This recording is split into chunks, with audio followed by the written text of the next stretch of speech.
a league opener. The records are out the door, JR. They're going to be some hard hitting tonight here in Riverside. You know what's really interesting, Ghazal, is they come in both at 2 and 3, and like you said, you can just take that and leave it out and put it on the table. This is when you start winning football games if you want to progress yourself in the CIF, and tonight is the start of that.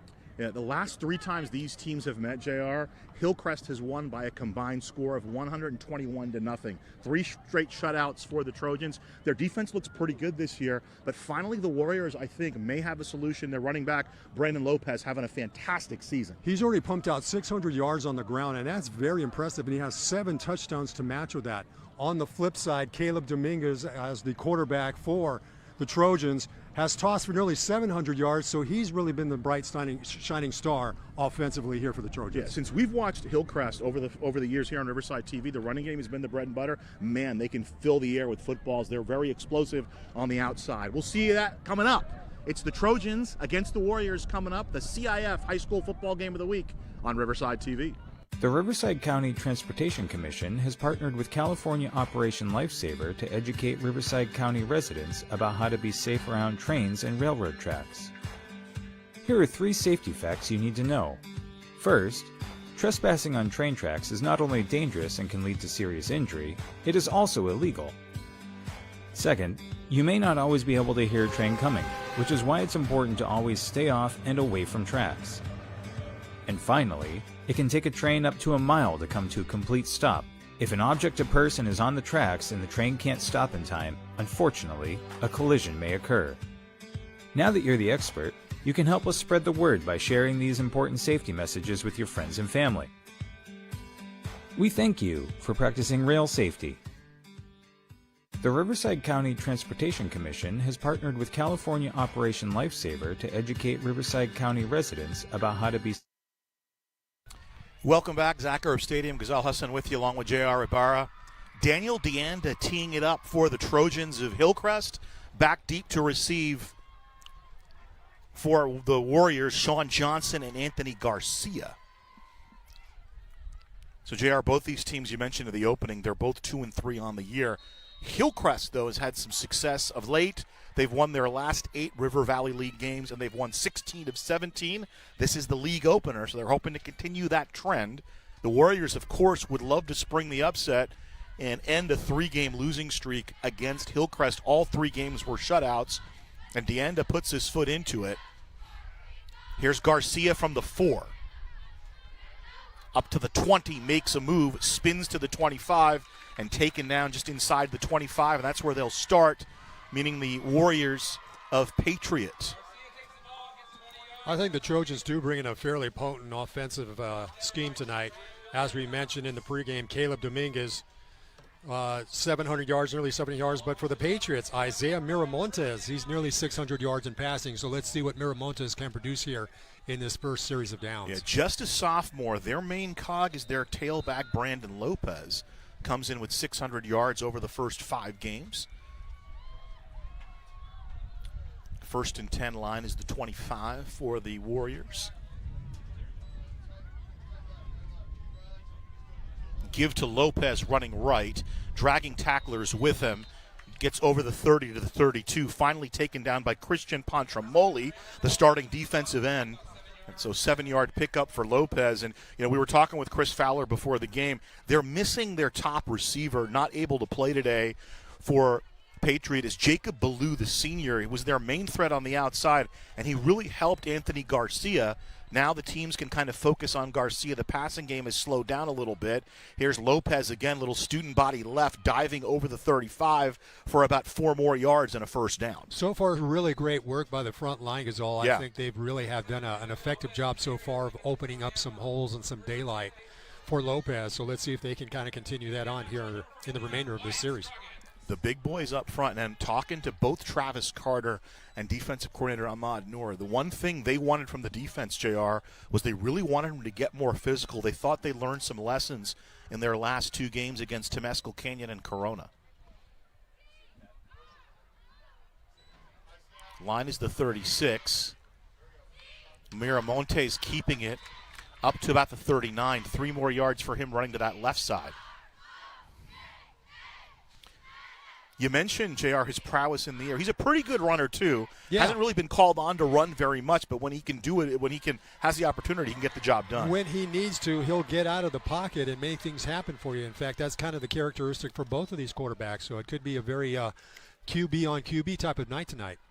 A boost to the offensive line for Patriot, JR. Jeremiah Burchett at right tackle. His first appearance on the season, coming off of an injury.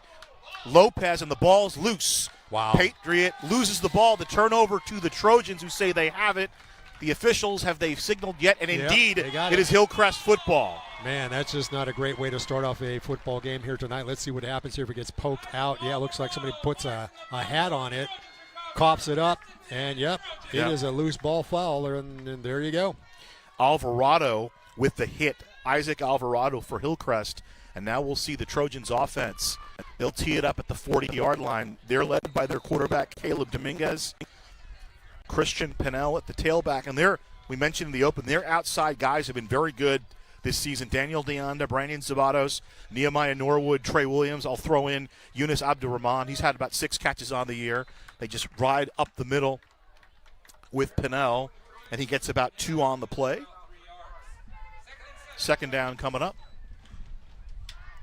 Yeah, some nice field position. Let's see if they can capitalize on the turnover here early here in this ball game. Talked about the offensive line, JR, for Hillcrest. For Patriot, Hillcrest, big boys up front playing well as well. Wide, big hole for Pinnell. Big hole. And finally tackled around the ankles at about the 20-yard line. Making the play for Patriot. It was Alex Garcia bringing him down. Nice run by Pinnell. First 3-4 look for the Warriors from the 20. Throw to the outside. This is Deanda. Nice little spin move. He dances to the outside, and first down and more. And he'll be taken down at about the 10-yard line where it'll be first and goal. So you see the effectiveness of the Trojans here, able to establish somewhat of a running tempo. And then that'll give the opportunity to Dominguez to put it up into the air. Deanda is a great story for Hillcrest. We'll get into that as the game progresses. First down and goal from the 10. Pinnell met with some pressure in the middle. The big fella Joseph Peason there on the tackle. Nice work.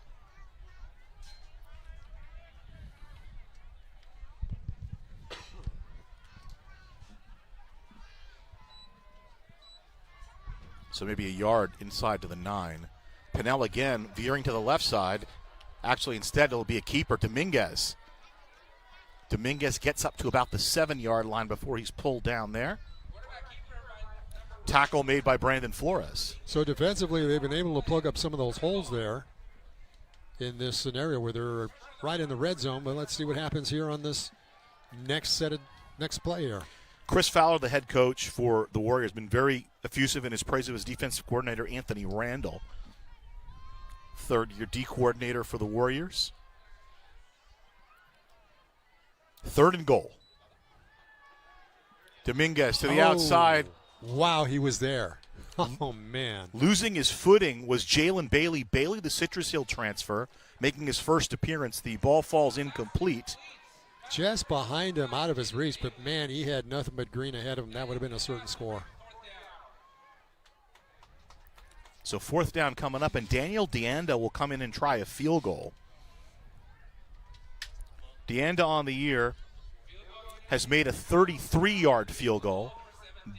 This will be about a 25-yard attempt. He's an interesting story, JR, in the sense that he's a soccer kid they bought on to just kick and handle the kicking game.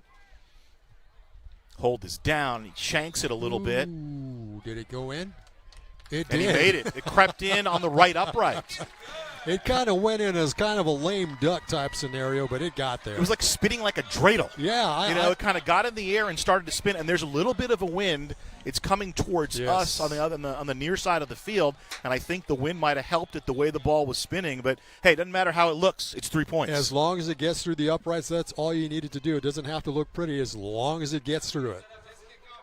So a 25-yard field goal. What I was going to say is they bought him on to be a kicker, basically a place kicker, kickoffs, field goals, PATs. He's become one of their top receivers, a tremendous athlete, obviously. He's a soccer guy, and Coach Travis Carter was telling us, man, we're really impressed. He's really helped us out.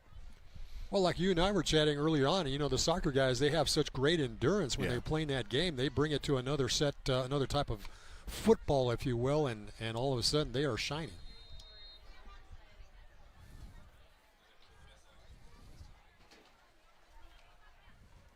Deanda will kick it short.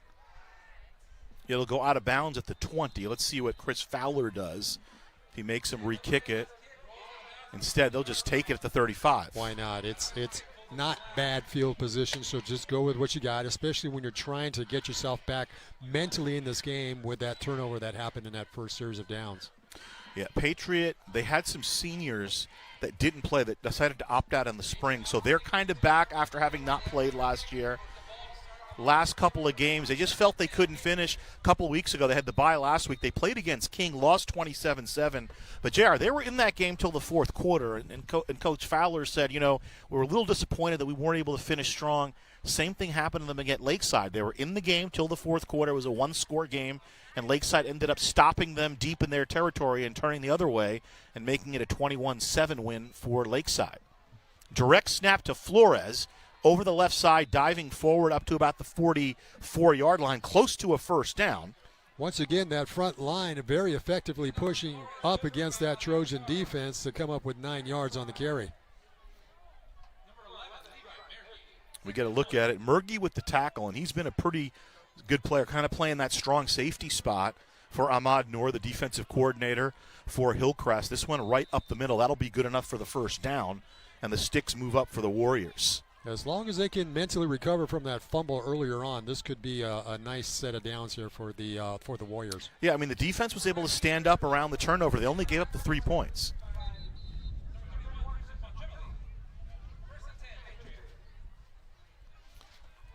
So Lopez back deep. Garcia, the receiver. Anthony Garcia, the receiver to the near side.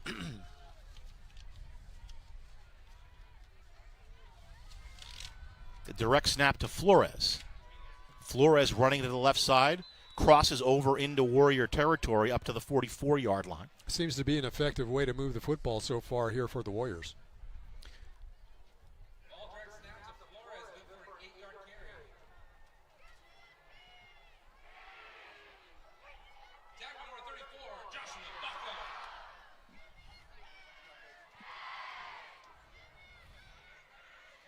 Check that. Instead, Brandon Lopez is the tailback. I'm thinking of the Miami Dolphins head coach. Give to Lopez, pounding in the middle, and he'll be stopped short of the first down. It'll bring up fourth down for the Warriors. You see Malu Tata, who's been in the middle, the defensive tackle for Hillcrest. They had an addition this week. Demarion Littleton is back available. He's the other tackle in that four-man front. So instead, third down. Option, Miramontes has the first down over the left side. Nice keeper. Inside the 40 to about the 37-yard line. That really had quite a few of those defenders full on that play as Miramontes decided to keep that one headed off tackles to the left. That's almost like a pin and pull, except you're running with your quarterback and you're not kind of doing more of the misdirection. That, I think, is an option for the QB. If he sees something, he can take that outside. Once again, keep in mind this is only a sophomore we're looking at, so he's a youngster. Yeah, they limited options. Chris Fowler, when I talked to him, said we thought about throwing him in there in the spring, but he played maybe half a dozen snaps with the varsity in the spring, and he feels he's come along really well here in the fall. Going to the well another time, and he was stood up early there by Abe Khatib, and then coming in and making the play, Gabriel Luna. Looks like he wanted to give it to Lopez, but no, decided to pull up, do the keeper. He gets by the big number 77, but right on top of him, Luna makes the play.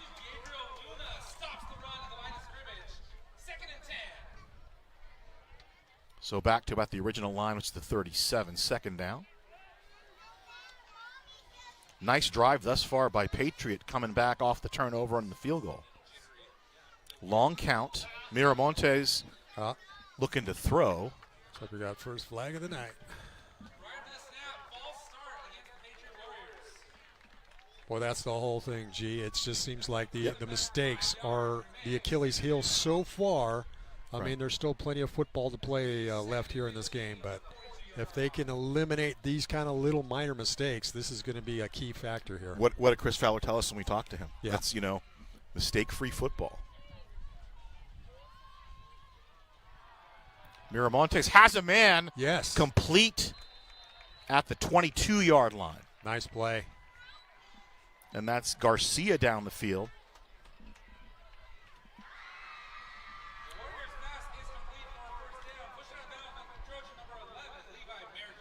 Garcia, the second leading receiver on this club, coming into tonight's ball game with 194 yards on the season and 3 touchdowns.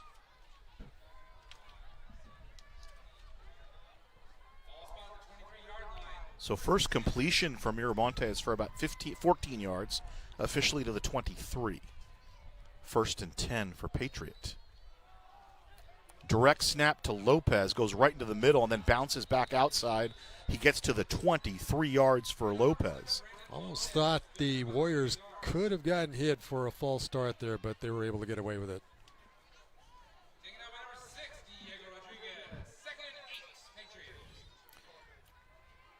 Joe McClure is our referee today. Paul Williams, our umpire. Tony Parks, the head linesman. Demetrius Jones, the line judge. And Phil Barrios is the back judge. That's our officiating crew this evening. Always appreciate the Zebra Stripes and the work they do each and every Friday night. Yeah, especially, JR, with the COVID situation, they've been a paucity of officials, so teams kind of have been scrambling as Flores takes the direct snap. He's got the first down. He turns the corner at the 10, dives into the end zone. Is he in? He is in. Touchdown, Warriors. Nice. So far they've been very effective on the direct snap type of scenario, and that has definitely paid off here in this drive. Yeah, I mean, Lopez, he was the workhorse for that team, meaning the Warriors, and he gets into the end zone. And, we were talking to Chris Fowler, and the injury, obviously, to Jacob Ballou slows down their passing game a little bit, but they're healthier up front, so they should conceivably be able to pass block a little bit better. The PAT is up and good. They rotate both Gabriel Zamora and Christian Estolano. Zamora made that one.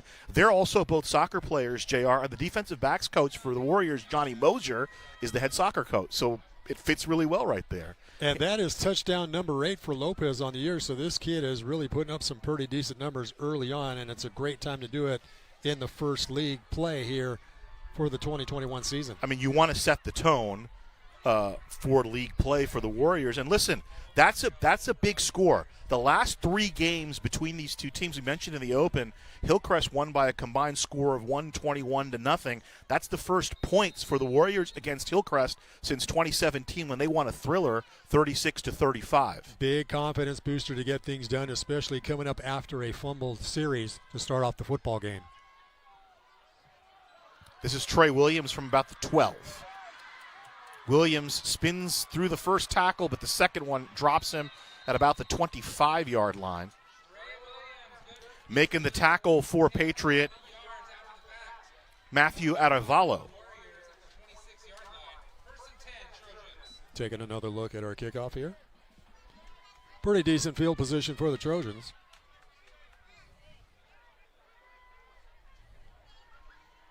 So call it the 27. Talking to Travis Carter. He really likes Williams. He thinks he has a great upside. 2-by-2. That's Sabatos in motion. They'll give to Sabatos on the end around. He'll get over the 30 to about the 31-yard line. Pretty interesting to see Travis Carter in his 3rd year as coach here for the Trojans. Kind of the understudy to John Brandon before taking over the helm here for Hillcrest. Yeah. It's one thing. That's a nice hit as he went down at the 31.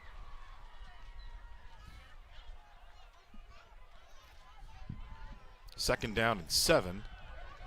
Here's the run. This is Jalen Bailey. His first action over the 40, 45. Nice little shifty move over midfield. Flores has a hold of him, but he's still going down and keeps going till about the 40-yard line. What a run there. About a 30-yard run for Jalen Bailey. Boy, tackling was not very good here for the Warriors. They had a couple of opportunities to bring him down, but they just could not wrap him up and take him to the turf. So Hillcrest on the move. They trail 7-3. Bailey up the middle over the 40 to about the 37.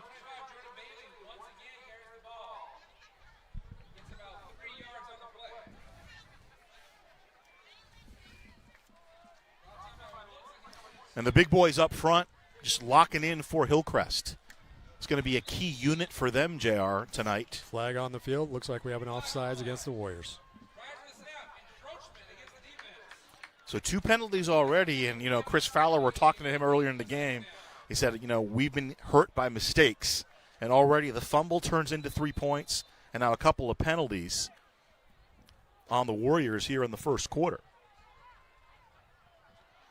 Little pin and pull action there as Bailey cuts back inside, and Bailey up to the 25-yard line, and he'll move the sticks.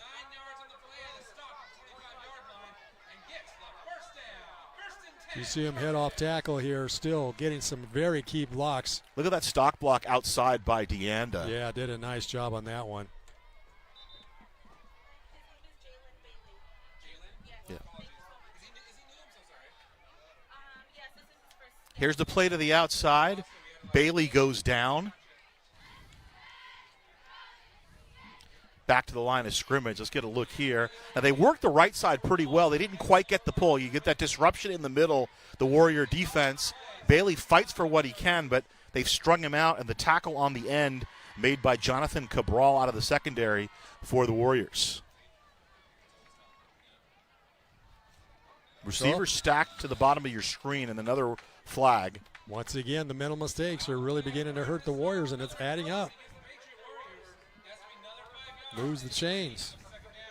That'll move the chains, but it also, more importantly, moves it into the red zone. Yeah. For the Warriors.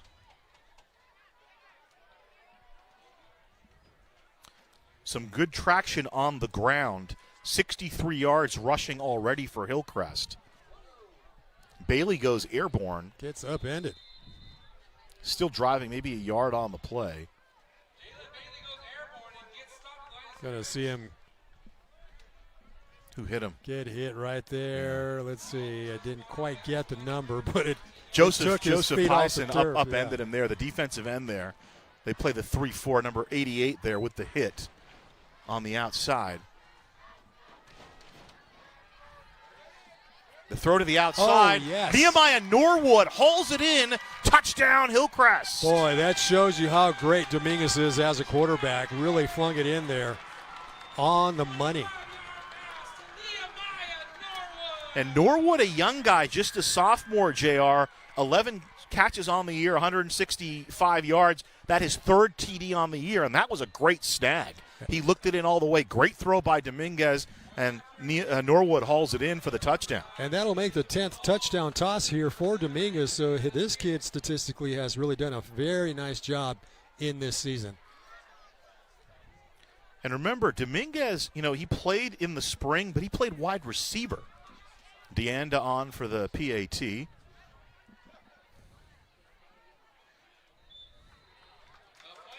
And that looked a little prettier than the field goal, but it went through.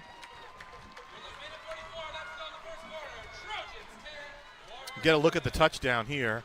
Nice little pump by Dominguez, and he launches it a right step and right inside the pylon. Norwood lays out and makes a nice catch for the touchdown. Beautifully done. That's what I've seen in some of the previous game film and prior to coming to tonight's ball game, that Dominguez really has a nice touch, able to lead his receivers on many of his throws. Yeah, talking to Travis Carter this week, he said, Caleb he's exceeded my expectations, and he was saying this through week 5, so it's a matter of just him building on what the base he's put together over those first 5 games. And, like I mentioned, Hillcrest, they've won 8 straight league games, 16-17.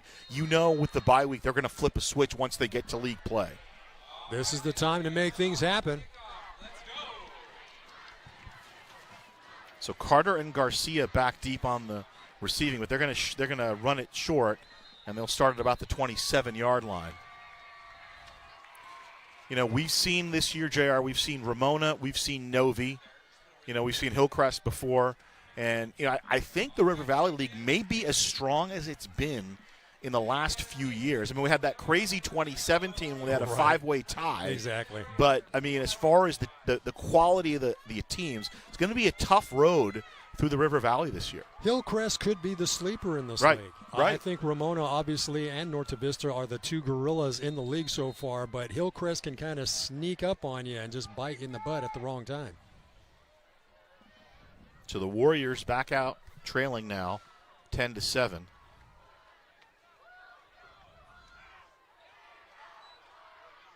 Here's the throw to the outside. Trying that same pattern, incomplete. Murgy on the coverage for Hillcrest. Levi Murgy has really stepped up for the Trojans. Kind of that strong safety, kind of hybrid position, almost a linebacker. He was over top on the coverage, incomplete. And we mentioned, you know, with no Jacob Ballou, the passing game for Patriot is suffered a little bit, because now you can focus all your energy on Alex Garcia or Anthony Garcia on the outside.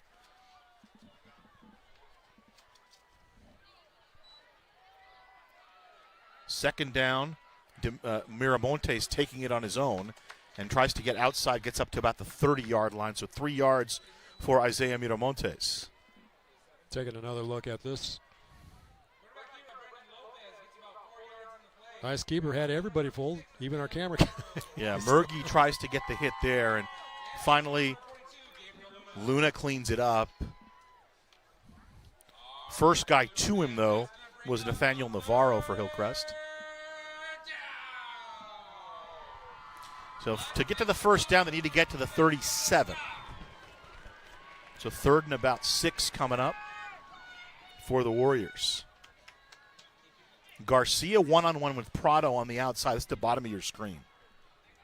Prado, the best defensive back for Hillcrest, covering Anthony Garcia. Here's Miramontes looking up. He'll throw in that direction. Little bit to the outside, incomplete. 4th down. Boy, such a shame, because he was certainly open, and that could have been a first down. Miramontes now 1 of 2 through the air for 15 yards. Just behind him, boy, Yeah. it was there. They're going to go for it here. Chris Fowler. And Lester Pooch kicking it. We'll see. That's true. They do have the running back, Brandon Lopez, who kind of does their punting. Yeah. Nobody back to field here for the Trojans, but yeah, so it's back to the 23-yard line. 46-yard kick, no return. And it's interesting. That's the strategy they use. You know, they use Lopez, who's the tailback, as their punter, and he says, anything about 25 yards I'm good with. Cook it out of bounds. Obviously, when nobody goes back, then you can kind of do that and let the ball roll for you, as we get a look at Caleb Dominguez and his tailback. First game for Jalen Bailey, the sophomore, transfer from Citrus Hill. Of course, Jason McMains left Citrus Hill after last season to take the job at King. As Bailey right up the middle, right up the gut to the second level, over the 30 to the 33. nice. That'll move the chains for sure on that run. So Bailey so far looking pretty decent here, Gazal. Yeah. Well, and the big boys, don't get the big boys up front, the middle of that line. Christian Benitez at center and the 2 guards, Jacob Hernandez and Dan Smith, really widening that hole, opening the hole in the middle of that defense.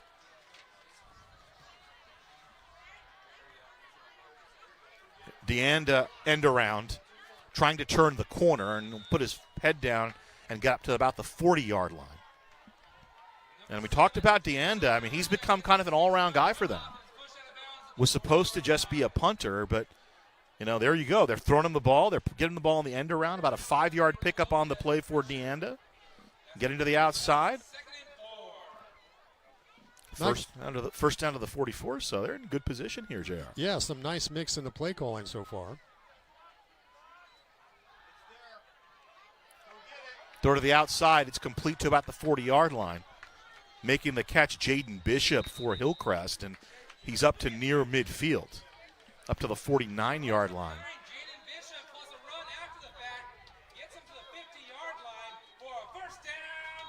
So Dominguez now through the air, JR. He's 3 of 4 for 38 yards, and that's the first catch for Jaden Bishop as the first quarter comes to an end with the Trojans leading the Warriors 10-7. You know, we talked about it in the open. Hey, it's league play, man. It's league play, so your record is wiped clean. You got a fresh start, and I think both these teams are looking to maybe make the most of that situation. It's like starting a whole new season over again, and it gives you kind of a do-over here for the 2021 campaign. So it's one of those things where you put everything behind you that you've done so far in this championship season, and let's see what happens here in the remainder of this game. Pretty entertaining ball game so far. Yeah, you know, reminds me of high school chemistry, right? The first marking period not so good, but then the second marking period you get a fresh start. Okay, now I'm going to do something with it. I'm going to do those redox equations. Look at the Warriors sideline. I was mentioning, Jaden Bailey, the transfer from Citrus Hill.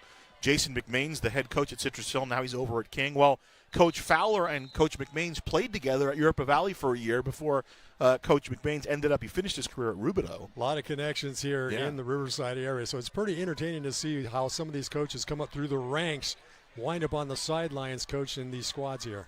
I mean, I was joking with Coach Fowler. I said, you've been there almost 10 years now. In high school now, that's an eternity. That's a long time for a high school football coach. I mean, Ken Batdorf's 28 years notwithstanding. All right, we got a tackle eligible coming out. Look in the slot, number 67 for Hillcrest. Down the field is Dominguez looking for Deanda, incomplete, and a flag comes in. Yeah, pretty interesting how they sent that number 67 kind of down on the turf there. Luis Rodriguez Torres was split out in the near slot. And the fourth penalty on the Warriors, JR. That's the thing that can add up so much. And in league play, you just can't have those type of mistakes happening. Well, that was pretty close on the call there. Yeah, it was close. It was pretty close to playing the ball. Yeah. The ball moves to the 35-yard line. Here's the give. And driving inside the 30. How about that? That's Christian Pinnell running.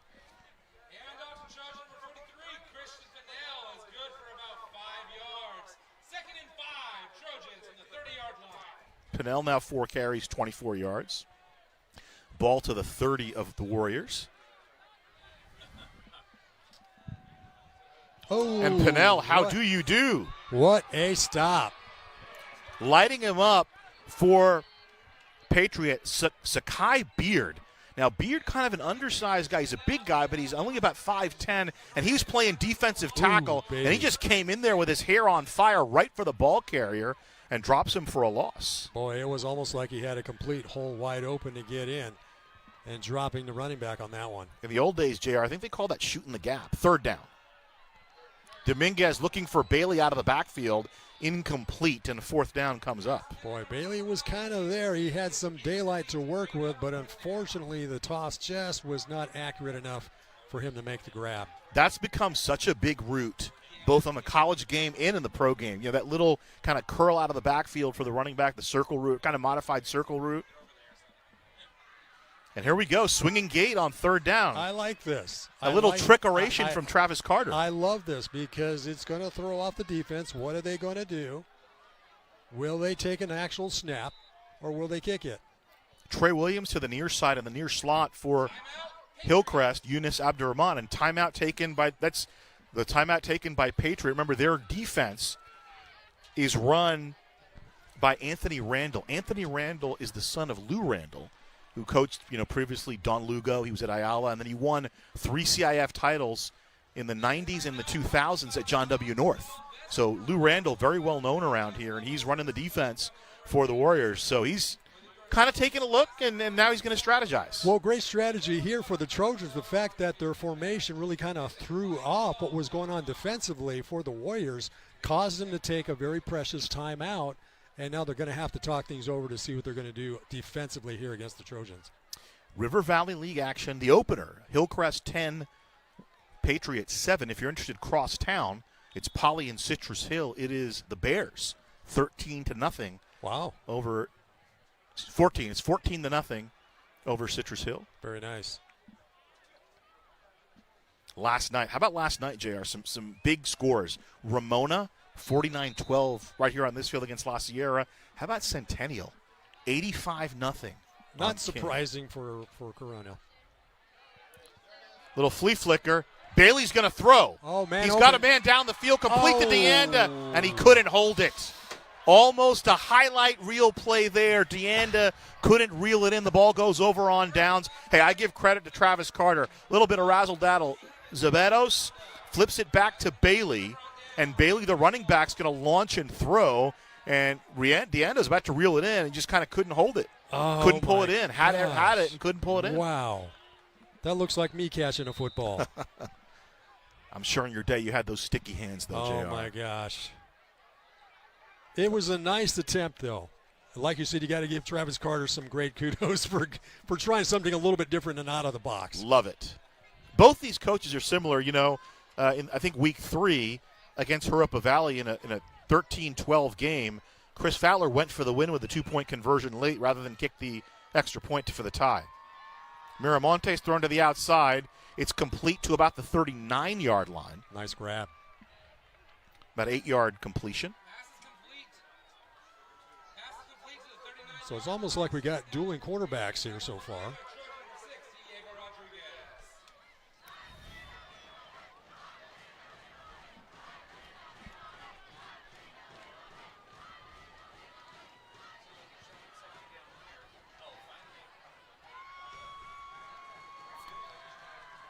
So 2nd down and 3 coming up.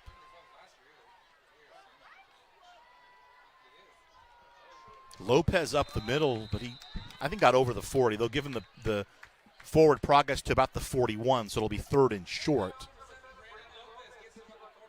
Yeah, nice spot. Pretty generous. Jonathan Prado with the tackle. 8 carries, 56 yards, and a touchdown for Lopez, and that's just ho-hum for him, JR. He's just doing what he does. Yeah, that's just kind of typical. As we mentioned, so far 600 yards on the turf throughout this season. You know, and he's been their main stalwart. He's playing on both sides of the football, and really with the injury to Ballou, he's kind of, you know, they're really dependent on him on the offensive side. And, you know, Chris Fowler told us, hey, we're gonna line it up and try to run the ball. We're going to try to control the clock tonight. Yeah, he's done a great job of taking up the slack.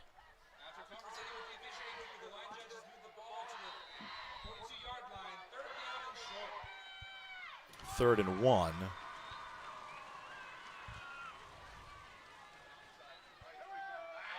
Second effort, he has the first down, does Lopez. In fact, gets over the 45 to the 46. So it looked like he might get stoned there right at the line of scrimmage, but the second effort gets him the first down. Nice effort on that run.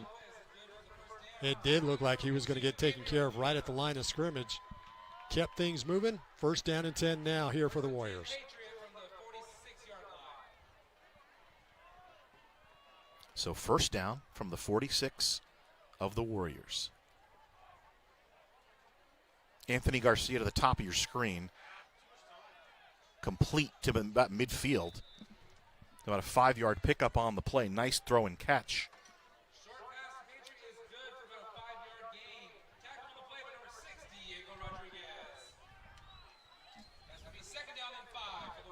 Damian Hindu with that reception.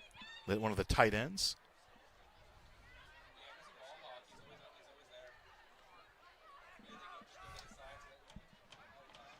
Second down at about 5 into Hillcrest territory. Are they coming, JR? Looks like it. Here's the direct snap to Lopez over the right side. First man to him is Gabriel Luna. Then all his buddies showed up. 3 yards for Lopez brings up 3rd down. Give Lopez kudos, though. He's a very strong kid. He was is. able to take on 2 to 3 different defenders and keep things pushing forward. So at least got some positive territory out of it.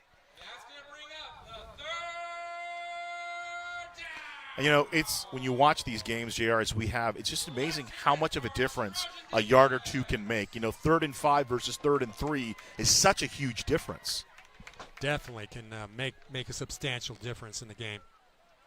Direct snap to Lopez. He's got the first down, dancing to the outside, and he's through the second level.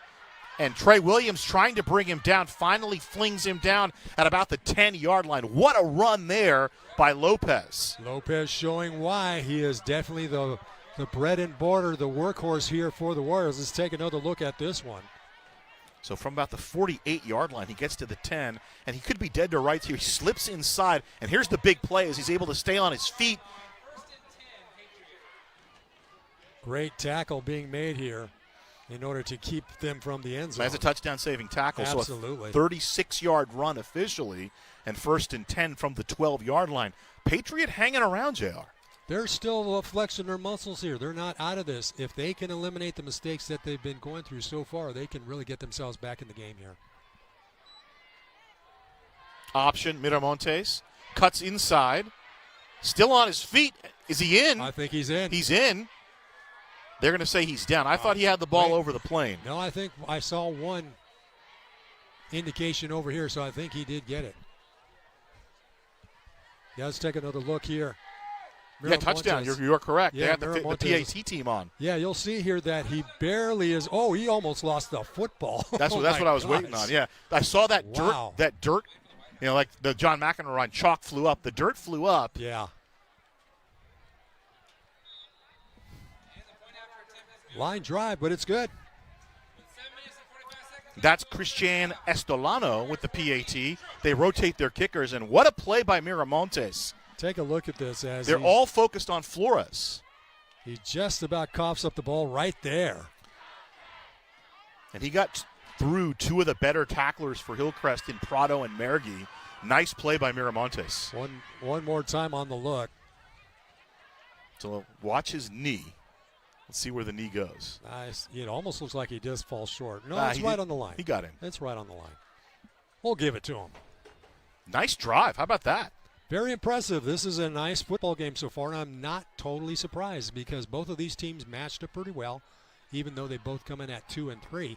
Statistically, they are somewhat evenly matched, so this is a pleasant surprise and a great way to start off league play here in the River Valley League.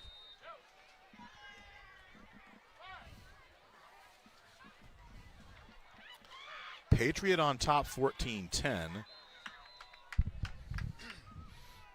And I was talking with defensive coordinator for the Trojans before the game, Ahmed Noor, and he said, listen, we played, back-to-back. Temescal Canyon is pretty good. They only lost 2 games. They lost to an undefeated Yucaipa team, and they lost to a 4-1 San Jacinto team. San Jacinto's only lost to San Clemente. And he said, I didn't feel we were physical enough. And then same with Corona. Corona, we learned we needed to be physical. And that was the key tonight. And I'll tell you what, Warriors, I said hanging around. They've hung in, meaning Absolutely. They've been they're a little undermatched without their top receiver, but they did get back Jeremiah Burchett on the offensive line, and that certainly has helped their physicality. I think that has definitely made somewhat of a difference here offensively on the line to have Burchett back into the lineup. And Jalen Bailey has been impressive from what we've seen, JR. The transfer from Citrus Hill, and get a look at him trying to get the edge. Turns the corner for about 3 yards, does Bailey. And he's got a pretty good body of work thus far today. Nice patient run as he was trying to pick and choose his way through his defenders. 5 carries for Bailey for 48 yards. Remember, had that big 29-yard run earlier.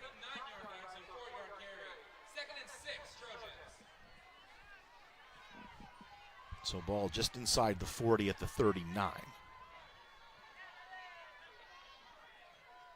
Trips to the near side.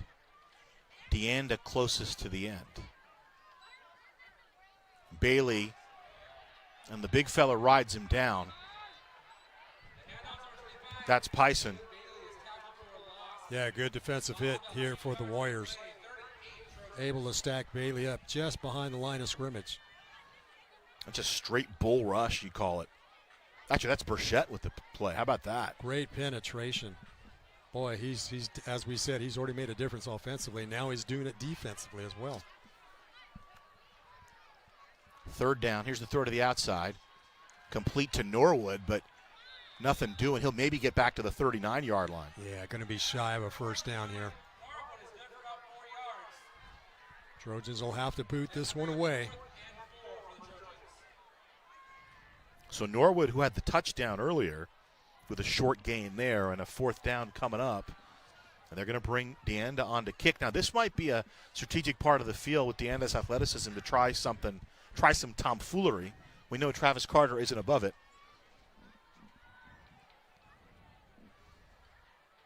Pennell, the up back.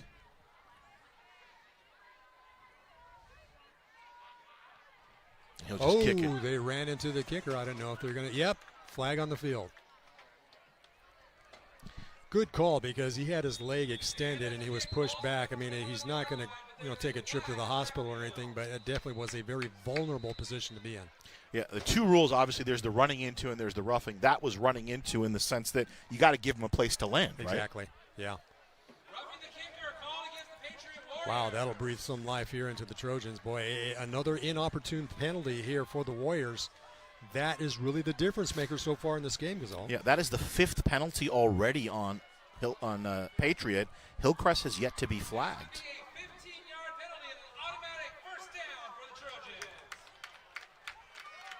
So then they mark off the 5-yarder. It's still going to give them the first down. That's just running into the kicker, which is exactly what you pointed out. Mm-hmm. So to the 45-yard line they go. Norwood to the bottom of your screen. In the near spot, Zebatos. Trey Williams split out to the top of your screen. Now they're having a discussion. Joel Malcor and his umpire, Paul Williams, talking it over. Was that 5 or was it 15? Let's see. Maybe they kind of shortchanged the Trojans here. And picking up the football.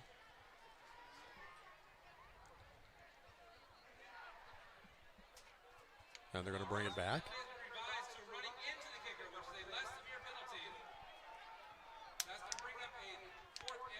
Oh, so it'll make it a 4th and short scenario here. So it's not going to quite be enough for the first down. What they were talking about was the spot. They were talking about the spot, JR. That's what it was. So here we go, 4th and short. They're still going to go for it. I think Carter's definitely going to go for this. There's no question on it. He's just too much of a coach that's pretty out-of-the-box type of thinking. He'll take a timeout to talk things over try to make this happen. Both coaches, they always say Riverboat Gamble. I like to say, they like to put the chips on the pass line, Travis Carter's kind of a young guy. That's the cloth he's cut from. Remember, he's an offensive kind of coordinator kind of guy. And Chris Fowler, we were talking to him before the game, and he just, he's a card counter, right? He based on his personnel, I got to be able to do X, Y, and Z, and he's not a fan of punting. They go for it whenever they can, the Patriot Warriors, and it's worked out so far. They're leading at 14-10. Travis Carter, interesting youngster, if you will. He's probably one of the younger coaches in the Inland Empire. As we previously mentioned, an understudy to John Brandon, the previous head coach here for the Trojans. What is really interesting to note here for Travis Carter, he actually played for Coach Mashinsky. That's right. Back in King, in the day. Coach Mush. And here's another crazy one. When he first was 2 years old, Ken Batdorf was starting off his coaching career. Gorham would love that. We got to play that one for Gorham. Another flag. And I think the Trojans might have made the mistake on this one. Yeah, delay game. So the first flag on the Trojans. Wow, that'll cost them. Looks like they're bringing out the punting team now. Wow. What a difference maker it is when you get a flag. As I said, a couple times we were talking to Chris Fowler on the field, and we said, Coach, what do we need to do tonight? He said, he's like, I've been happy with my defense.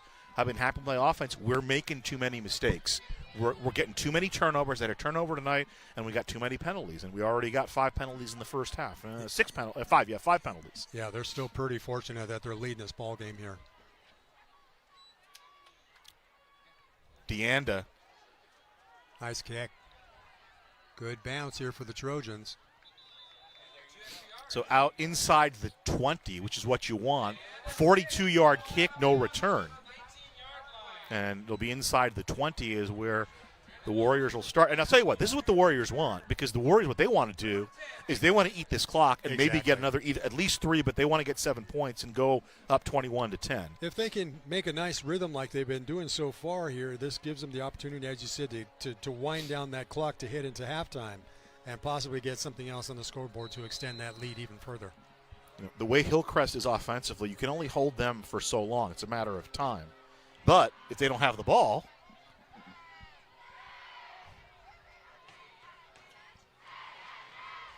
So from the 18, first down. Miramontes will keep 15. Outside, gets up to the 30, 35. Nice. Finally ridden down at about the 37-yard line. Murgy and Prado combine on the hit. How about that? About an 18-yard run. And Miramontes has figured something out on that option that he scored the touchdown. He has seen something in the defense, and he was really pretty decisive on that decision. Well, you know what? Lopez acts as such a great decoy because the defense is looking at Lopez. They're not even thinking about Miramontes on the keeper, and that just went in their way very effectively on that run. And, of course, you give kudos to the big boys up front. The offensive line for Patriot has really controlled the tempo today. It's a first down run. This is Lopez over the 40-yard line, about 4 yards on the play. Tackle by Trey Williams for Hillcrest.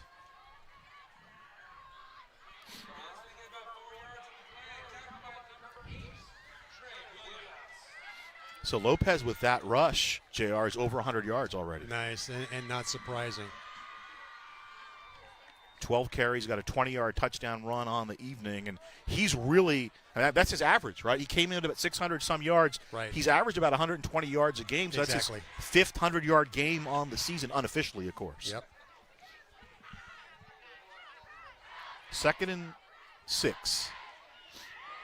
Miramontes keeping. This time they're wise to it. Jonathan Prado steps up and makes the play out of the secondary for Hillcrest, maybe a yard or two. Once again, trying to utilize Lopez as the decoy, but the defense didn't quite bite into that one and were able to put the stop to Miramontes. So a 3rd and 3. First down would be up to the 47-yard line.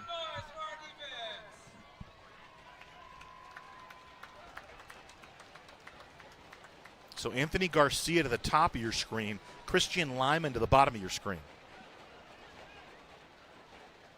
Those are the receivers for Hillcrest. Mistake. Movement on the line.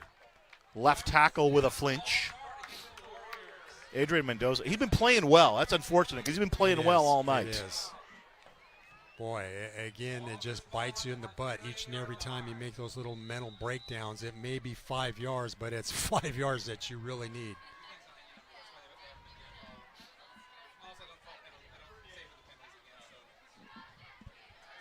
So move the ball back to the 38-yard line, first down, over the 46, about the 46.5-yard line. Villanueva in motion. He's the tight end. Miramontes looking to throw under some duress. He'll look over the middle, complete, and they got the first down. How about that? How about that clutch completion? Ball's on the turf. The ball's loose. No indication yet. Still a little bit of a rugby scrum going on here. They have to unstack the pile. Let's see what Joel Malcor says. He is the law in these parts. Trojans football. How about that? They're having a little discussion. Yeah, they're still talking it over. Let's see if this is going to stay or not. Going to bring in all the zebra stripes to talk it over.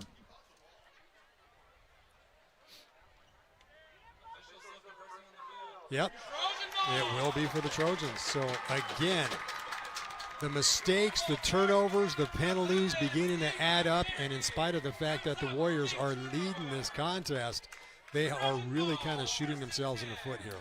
And that really hurts you because you had the first down. You hate to see that. Yes, they did. It was a nice move by Miramontes to scramble out of the pocket, find an open receiver, and unfortunately, it just goes all for naught.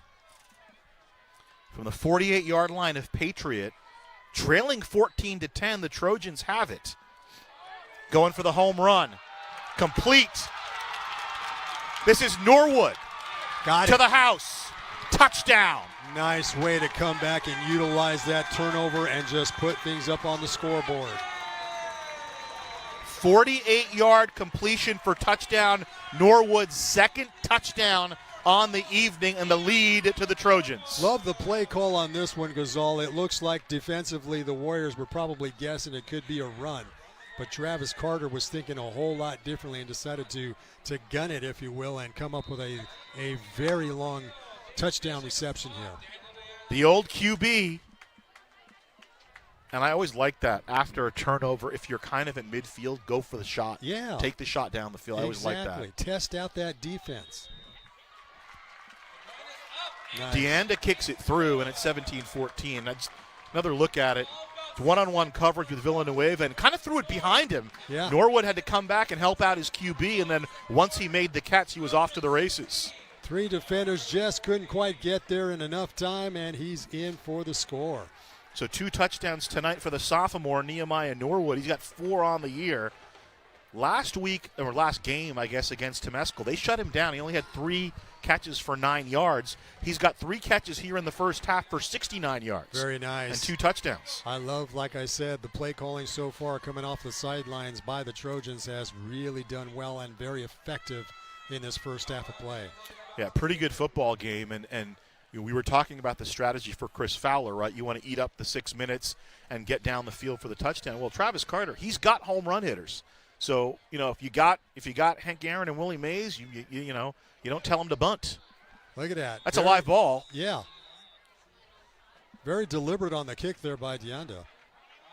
You know, he has the ability to kick it a lot further, but nonetheless, he just kind of gives it that little pooch end over end. I guess for home run hitters, I should have said Fernando Tatis and Aaron Judge. You see Tatis last night hit one out of Dodger Stadium? How about that? Yeah. Very talented player. Not too bad field position here for the Warriors, though. Yeah, I mean, there's definite opportunity the way they've been playing. Let's see what Ahmad Noor's defense can do, the defensive coordinator for Hillcrest. He wants his guys to be more physical, and now it looks like they're rocking the 3-man front here. Yeah, they certainly are. They're going to sit back and try to look for things from a passing standpoint here from the Warriors. Love the adjustment. Oh, bobble.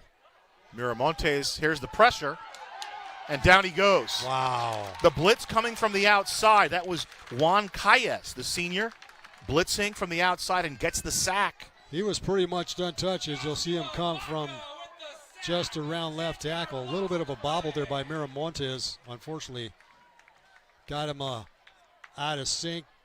Boy, nice wrap-up and big-time loss. That was Baca on the actual sack. Calles had the pressure, and Baca just cleaned it up. Sets them back big time. Got an 11-yard loss on the play.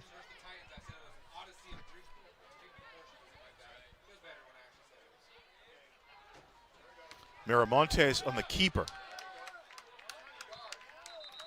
Maybe back to the 20. Boy. And the defense swarming. So they're just getting more aggressive now. Absolutely. It seems like they're definitely plugging up some holes here. Getting into that backfield really effectively by the defense. Isaac Alvarado kind of was the guy who got the contain, and then once they had him in his sights, a bevy of shirts showed up. It's like we had somebody just slightly shaken up. Diego Amendaris, one of the offensive linemen for Patriot. That unit's been playing well, but a nice adjustment by the defensive coordinator for Hillcrest. And a little bit of interesting cat and mouse. So I already talked about the defensive coordinator for Patriot, who is Anthony Randall, the son of Lou. Ahmad Noor, his first year as a coordinator here for Hillcrest, he spent the last, I think, dozen years at Rancho Verde, where he worked with Pete Duffy first, then Jeff Steinberg, and then Pete Duffy again. And he did everything. He did offense, he did defense, he did wide receivers, linebackers. He was the film guy the last couple of years for Duffy. Those are some great guys to apprentice with, I can tell you that. Oh, absolutely. Interesting alignment, basically one free safety, and they just got 7 guys behind that 3-man front.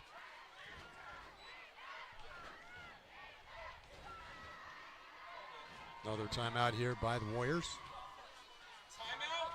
Yeah. So defensively, it's really kind of taking the Warriors back a little bit here. And both teams adjust, and, you know, Coach Randall apprenticed under his dad, Lou, who won at John W. North. They won in 2006 and 2007. Coach Noor was with Rancho Verde for that run when they went to 4 straight. They won in 2011, but they went to 4 straight CIF finals, so he learned a thing or two there. He coached some linebackers who are playing at the next level, playing at the NCAA, you know, played on Saturdays. So it's all, when all that comes together, we're talking to Coach Fowler about, him and McMains, and that they're talking. That's how they game with King came about, because they knew each other and they wanted to play each other. Of course, you already mentioned Travis Carter's connection to Coach Brandon. We saw Coach Brandon. He came out to the King Poly game. He came and said hello. It's always great to see him. What is he doing nowadays? He's still teaching at Hillcrest. He's still teaching at Hillcrest, hanging out. But, I mean, such a, member of that 84 CIF championship team at Riverside Poly, and his background, first at Corona, then an assistant at Santiago, and then just kind of what he did to build the foundation here at Hillcrest. Left a nice legacy from a coaching standpoint here for the Trojans. Third and very long. They need to get up to the 40. Here's the dump off. Here's the screen pass. Did I see a flag on the play? No, maybe I didn't. Yeah, nice way to check off. Just dumping it off and getting some yardage out of it. So about 15 yards there, and that was our man Brandon Lopez on the catch. I don't know how much more he can do. So the Trojans take a timeout now. Minute 30, minute 31 specifically left on the clock. Miramontes 5 of 8 through the air for 55 yards, but he's also run the ball very effectively. 53 yards on 6 carries on the ground. Now, Gazal, I think I see a great Halloween costume for you there. You might look good in that. The top I can do, JR. The pants, you may have to do those pants, not me. Well, they expand out a little bit. Right. They'll stretch. Get a look at the Trojans there. Other action that we mentioned, Citrus Hills Poly's our other Riverside TV game. Novi and Arlington tonight. Temescal Canyon against Notre Dame. And North Orange Vista. That game going on in Moreno Valley.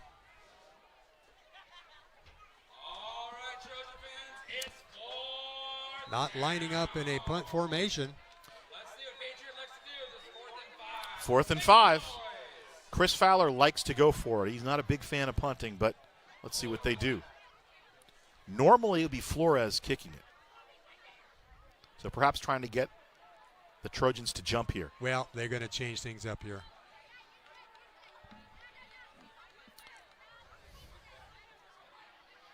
So Flores will kick.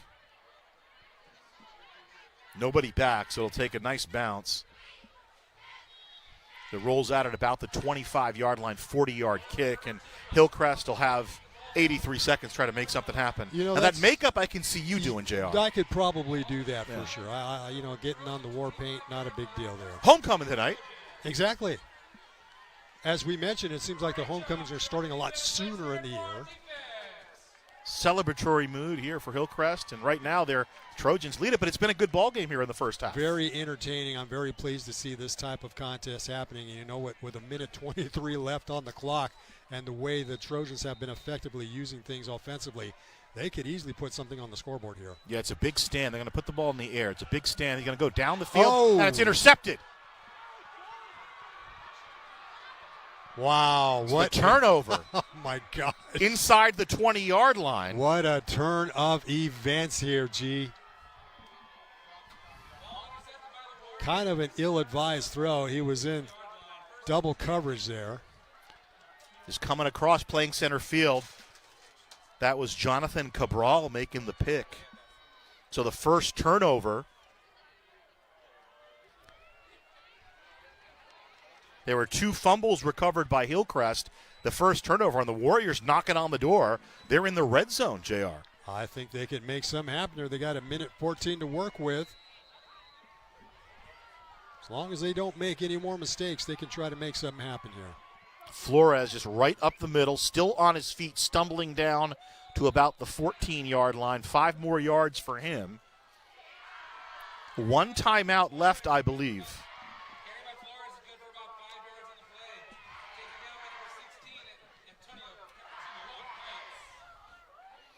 Hayes with the tackle, clock moving, under a minute to play here in the first half. Warriors down 3.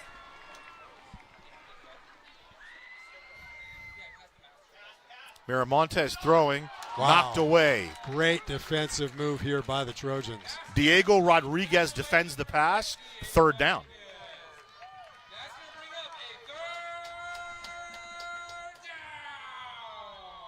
Poly on top of Citrus Hill, 24-zip. So the Bears taking out some frustration on Citrus Hill. Boy, that's a nice trouncing so far. Rough couple of weeks for Poly, but trying to bounce back. Now, they've been banged up, too. That's another part of it. They've been missing guys. 38 seconds remaining on the clock here in the first half. Villanueva shifting into motion. Miramontes trying that option, but they're wise to it now. Kaya has got his nose in the middle of it, then a bunch of scarlet shirts show up, and it stops it at about the 13. Wow, makes it a 4th down scenario. What are you going to do as an offense? I would say safe thing to do, let's kick the football. Of course, maybe the kicking game quite isn't that strong here for Patriot. I think the Warriors do have a timeout left. Let's see what they do here. I thought they called 2 timeouts. Yeah, I don't see any kind of movement towards bringing out a kicker. Another timeout here for the Warriors. Timeout, Patriot. So 4th down, I guess they'll try to kick it. Mentioned they have the 2 kickers do the Warriors of Patriot. They have Christian Estolano and Gabriel Zamora, both soccer players. And we mentioned already the defensive backs coach for head coach Chris Fowler is also the soccer coach, Johnny Mosier. And so he went and recruited those 2 players. So you would think they have the legs to make this happen. At least they should. So it'd be about a 30-yard kick. And so here's Estolano. So this would be for the tie. 30-yard field goal attempt. Good placement right in between the hash marks. Zamora had kicked the first 7 PATs. Estolano got out and kicked the second point after tonight. So let's see. Here's the decision by Patriot to go for the field goal. Hold is down. The kick is up. And it's going to be short. Oh, my gosh. Wow. And that's how the first half ends. But wasn't that an entertaining first half of play? Hey, River Valley League play, we said it. Throw the records out. These teams kind of tussling a little bit, and I think we talked about it. The difference is the mistakes. The field goal that Daniel DeAnda kicked, the first score of the game for the Hillcrest, was set up by a fumble. No question. It was almost a costly turnover here by the Trojans, throwing that last interception, but nonetheless, they're able to maintain this lead 17-14 as we head into halftime. Homecoming here at Zach Erb Stadium for the Hillcrest Trojans. They lead it 17-14. We'll step aside, come back with some halftime festivities, and we'll be back, bring the second half for you. Gazelle Hassan, J.R. Ibarra with you after this. Engine 1 AMR, respond with RPD. Road traffic accident with injuries. In 1234 Main, cross of Columbia, 2 vehicles involved.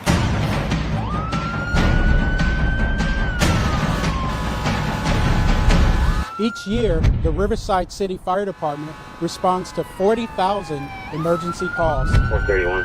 And the men and women of the Riverside Police Department drive Code 3 every day.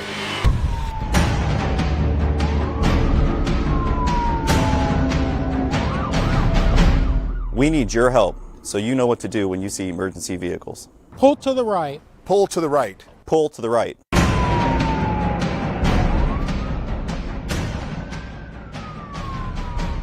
So help us help you. We need you to pull to the right. The Riverside County Transportation Commission has partnered with California Operation Lifesaver to educate Riverside County residents about how to be safe around trains and railroad tracks. Here are 3 safety facts you need to know. First, trespassing on train tracks is not only dangerous and can lead to serious injury, it is also illegal. Second, you may not always be able to hear a train coming, which is why it's important to always stay off and away from tracks.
Engine 1 AMR, respond with RPD for a traffic accident with injuries. In 1234 main cross of Columbia, 2 vehicles involved.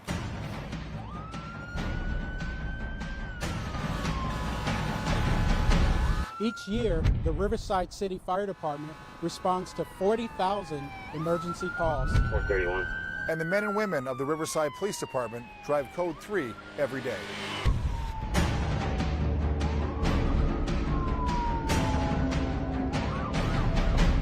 We need your help so you know what to do when you see emergency vehicles. Pull to the right. Pull to the right. Pull to the right.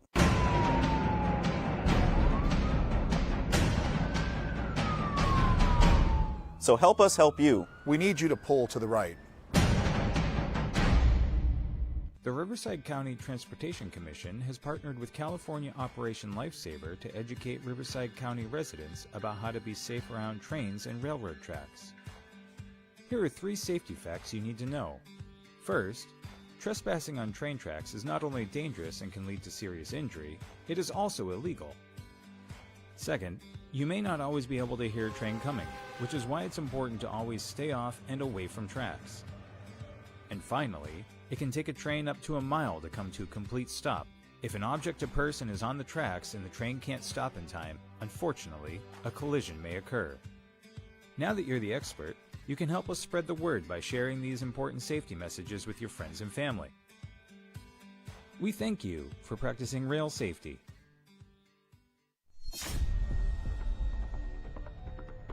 We are proud of the Riverside Police Department's tradition of integrity, service, and excellence. RPD officers are disciplined, well-trained professionals who always lean forward to make our community safer and more livable. We are always looking for mature, educated men and women who want to apply their courage and judgment to serve the people of Riverside. If that's who you are, we want to talk to you.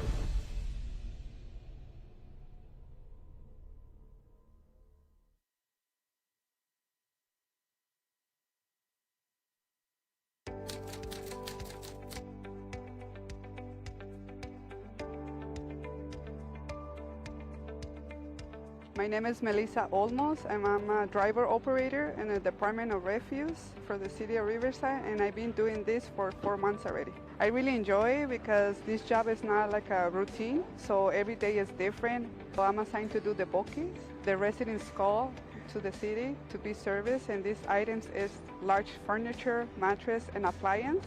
The residents, they have 2 times a year, and these items, I put it in the back of the packer, and the packer crashes and compact these items so I can take it to the dump. My favorite part of the job is driving the truck. Since I was younger, my dream was to be a driver. And now that the City of Riverside gave me this opportunity, I really enjoy it. I'm really proud of what I do because when I go to the residents' houses, I see the faces, they're happy because we're picking up the items they don't want anymore. So I try to get in here because this is a better job for me with a better stability. And I wanted to because I want to set a good example for my 2 daughters that I have. One of my hobbies that I have is go hiking. I like the outside activities like camping, and I also enjoy riding motorcycles. If I have to describe my job in one word, it will be it's perfect.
our very first building of a Little Free Pantry. We are building a Little Free Pantry in our community. It will be one of the 26 throughout Riverside that will help fill the gaps of food scarcity here in Riverside. Data is telling us now that 1 in 6 families are hungry. It's about 44% of adults and about 50% of children that are hungry here within our own neighborhood, in our own backyard. Because of the pandemic, there's a lot of hunger out there. There's a lot of families in need, and we hope that this will act as a bridge until families are able to get the food that they need. I think that there are always those times where we are living paycheck to paycheck and we need just a few cans of something to get us by. So these little pantries will serve in that capacity, and we're really excited to see something that will help families in need. And this has been a wonderful collaboration with the Riverside Mutual Aid Network, IEHP, here at Sandals Church, and the City of Riverside. So this has been a fantastic opportunity for community members to step up and to fill a real void in our city, which is food insecurity. So the idea is that if one of these free little pantries in your neighborhood, you could stock it as frequently or as infrequently as you want to. And the idea behind it is that when people have extra food, it doesn't go to waste. These pantries are just kind of the first step, right, for reintroducing neighbors back to each other, getting folks involved in taking care of each other again, and just strengthening those community bonds that Riverside is so known for. Because things like food drives and food distributions, they're really good, but they only help folks in that moment of need.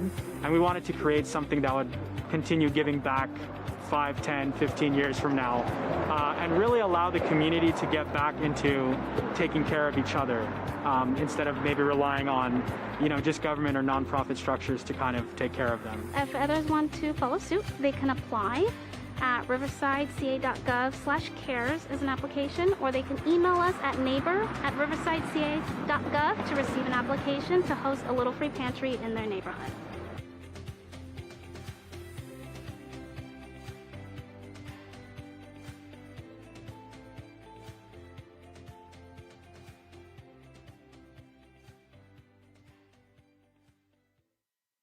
Engine 1 AMR, respond with RPD for a traffic accident with injuries. In 1234 Main, cross of Columbia, 2 vehicles involved.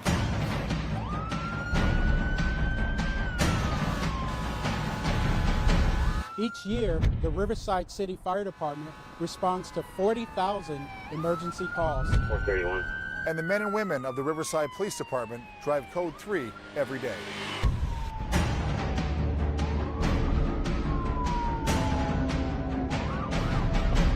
We need your help, so you know what to do when you see emergency vehicles. Pull to the right. Pull to the right. Pull to the right.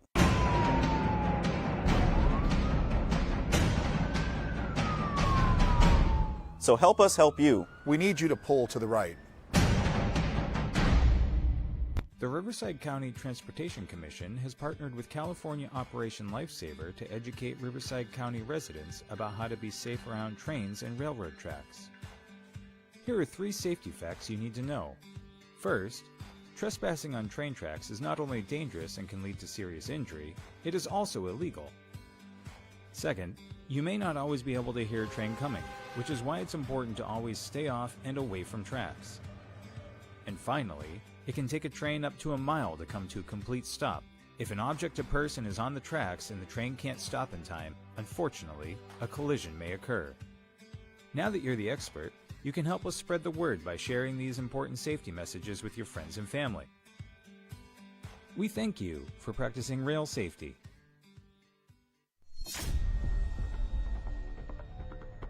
We are proud of the Riverside Police Department's tradition of integrity, service, and excellence.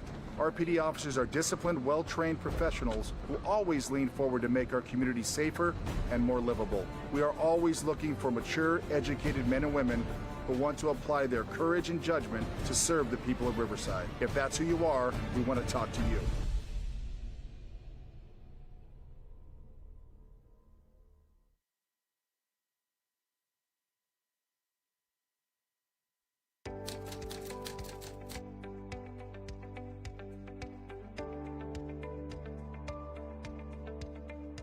My name is Melissa Olmos, and I'm a driver operator in the Department of Refuse for the City of Riverside, and I've been doing this for 4 months already. I really enjoy it because this job is not like a routine, so every day is different. So I'm assigned to do the bookings. The residents call to the city to be serviced, and these items is large furniture, mattress, and appliance. The residents, they have 2 times a year, and these items, I put it in the back of the packer, and the packer crashes and compact these items so I can take it to the dump. My favorite part of the job is driving the truck. Since I was younger, my dream was to be a driver. And now that the City of Riverside gave me this opportunity, I really enjoy it. I'm really proud of what I do because when I go to the residents' houses, I see the faces, they're happy because we're picking up the items they don't want anymore. So I try to get in here because this is a better job for me with a better stability. And I wanted to because I want to set a good example for my 2 daughters that I have. One of my hobbies that I have is go hiking. I like the outside activities like camping, and I also enjoy riding motorcycles. If I have to describe my job in one word, it will be it's perfect.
Today is our very first building of a little free pantry.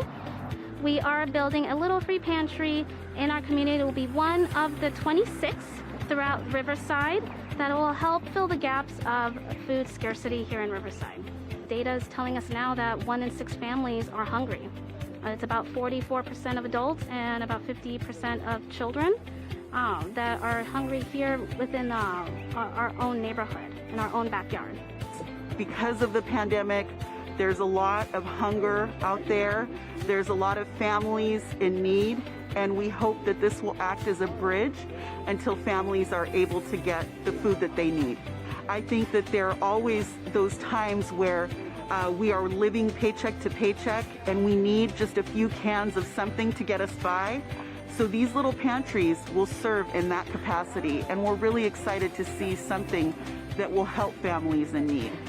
And this has been a wonderful collaboration with the Riverside Mutual Aid Network, IEHP, here at Sandals Church, and the City of Riverside.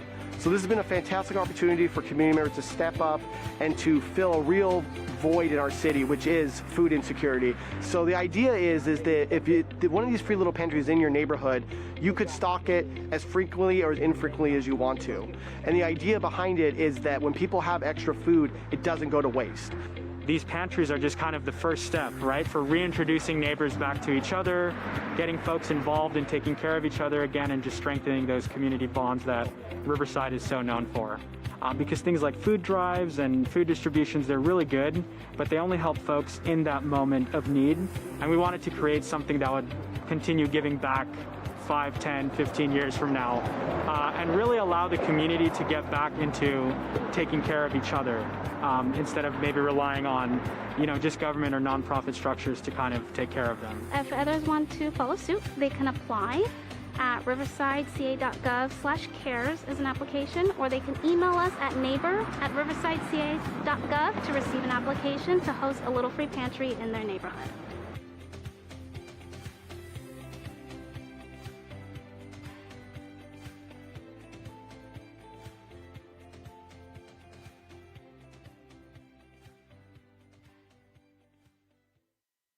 Engine 1 AMR, respond with RPD road traffic accident with injuries.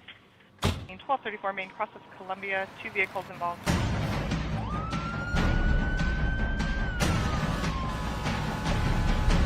Each year, the Riverside City Fire Department responds to 40,000 emergency calls. 431. And the men and women of the Riverside Police Department drive Code 3 every day.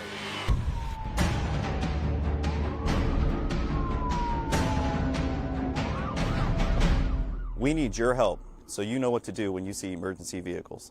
Pull to the right. Pull to the right. Pull to the right.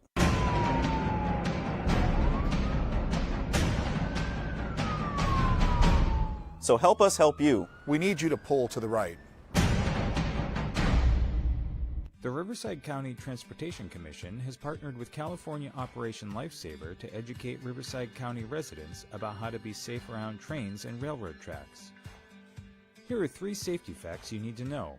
First, trespassing on train tracks is not only dangerous and can lead to serious injury, it is also illegal. Second, you may not always be able to hear a train coming, which is why it's important to always stay off and away from tracks. And finally, it can take a train up to a mile to come to a complete stop. If an object or person is on the tracks and the train can't stop in time, unfortunately, a collision may occur. Now that you're the expert, you can help us spread the word by sharing these important safety messages with your friends and family. We thank you for practicing rail safety. Welcome back to Zach Earp Stadium. It is the opener in River Valley League. You know, you can wake up Billy Joe from Green Day today because September's over. We're into October. Absolutely. Which means league schedule. Hillcrest 17-14 over the Warriors in the first half. The Warriors deferred. They won the toss and deferred, so they will kick off. They took the ball to start.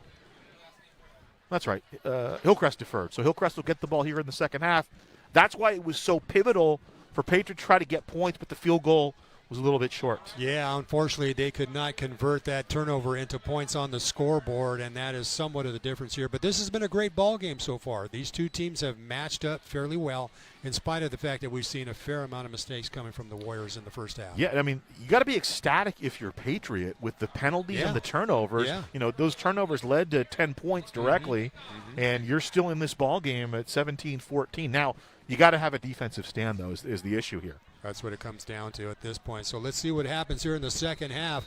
As you mentioned, G, it looks like I would imagine Carter is going to do a little bit more gambling than what he did in the first half. So Trey Williams back along with Diego Rodriguez. This is Williams will field it on the hop at the 11-yard line. Weaving up to the 25, and that's up, surge up to the 30 and go down there. And that's where Hillcrest will tee it up. I wonder, we're talking about at halftime, what do you think with Travis Carter? Does he kind of go more between the tackles, work the clock now, or do you think maybe he stretches it out, loosens up a little bit, and tries to get the ball down the field? You know, I think he's going to work the clock a little bit here in the third quarter. And I think if he's going to make any kind of changes in terms of stretching things out, we may not see that until the fourth quarter, but we'll see what happens here as we start things off in the second half. So Nehemiah Norwood split out to the near side. Christian Pinnell is the running back for Hillcrest. 3 receivers to the top of your screen. Trey Williams back out there. Daniel DeAnda in the sleeves closest to the line. And here's the give to Pinnell, who had a pretty good first half. He'll drive over the 30 to about the 33-yard line. So 3 more for him. 6 carries for Pinnell, 31 yards. You know, he was the main tailback coming in. Averaged about 3.5 yards, had 2 touchdowns on the season. The senior, Christian Pinnell, and he was sharing some time. But nice first half from Jalen Bailey, the transfer out of Citrus Hill. Bailey just came into the ballgame now, so he'll be in the backfield. Call it a 2nd and 7. Here's the throw to DeAnda. Makes the catch at the 20, and they are right there swarming on him. And he'll get up maybe back to the line of scrimmage, maybe a yard on the completion. Wow. Get stacked up pretty immediately. So defensively, the Warriors have come out swinging here, looking pretty tight in terms of their coverage. And that's the thing about the adjustment. The first man there was Alex Garcia for Patriot. Adjustment made by the defensive coordinator, Anthony Randall, for Patriot. He's playing a lot tighter on the outside. 3rd down, they fling it. A little bit incomplete. Had some daylight there. Unfortunately, it's going to be a 3 and out. Kind of surprising here for the Trojans. Zabatos in motion, and then the throw to Trey Williams, and just kind of a mistimed there, incomplete, and a fourth down. DeAnda on to punt. He's been pretty good as a punter. 2 punts over 40 yards thus far in the first half. Looks like Lopez is the man deep for Patriot. DeAnda his foot into it. It's a high kick. Looks good. Wow, it takes a nice bounce there for the Trojans. Nice. Bounces out of bounds at about the 25. Another 42-yard punt for Lopez and for DeAnda and no return. So let's see if the Warriors can try to make things happen to start off their first series in the second half. Yeah, Patriot with an opportunity here to kind of make up for what happened at the end of the first half. They got the turnover and couldn't convert it into points. And, you know, as we know, with both at any level, especially at this level, when you get a break, you need to capitalize. Well, this is a nice confidence booster that their defense was able to make a pretty good stand and get a 3-and-out here against the Trojans. So let's see if the offense kind of rises to the occasion on this first offensive series in the second half. Flores in the first half, 13 carries, 108 yards.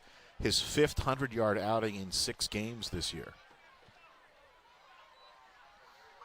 Here's Lopez running to the right side. Over the 30 to the 35, close to a first down, about 8 on the play, running to the right side. Once again, nice work by the offensive line to make the push here for Lopez. He makes effective use even of small holes and openings, and he's just able to keep things moving forward. I mean, he's able to get, what I love about Lopez, he's able to get yardage after contact, and that's really important, especially when you're kind of a workhorse running back like him, because you're going to get hit. Right. Adds up throughout the game. From the 35, 2nd and 2 for Patriot. They trail by 3.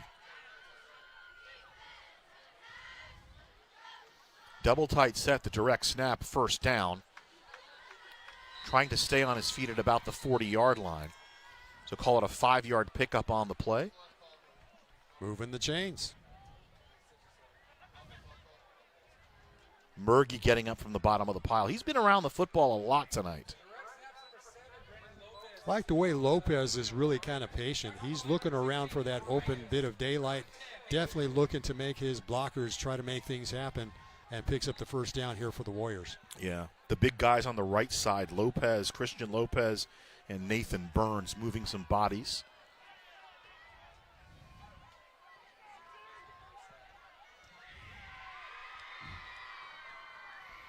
First and 10 from the 40. Is Villanueva in motion? That's a lateral. Yeah, it was. And Lopez diving up to midfield. Nice. He'll be close to the first down. So you score that as a run because it's a lateral is behind the back. And again, running at that right side. Look at the blocking. Look at the big guy moving. Taking on 3 different defenders in one block. So Warriors beginning to churn up some turf and churning up the clock right at midfield now. First down. Sticks move up. And yeah, this is what Chris Fowler wants to do. Methodical. Yes. Methodical. Absolutely. Garcia to the top of the screen. The direct snap to Lopez. Look at that little move, putting his foot down and dancing to the outside, and another first down.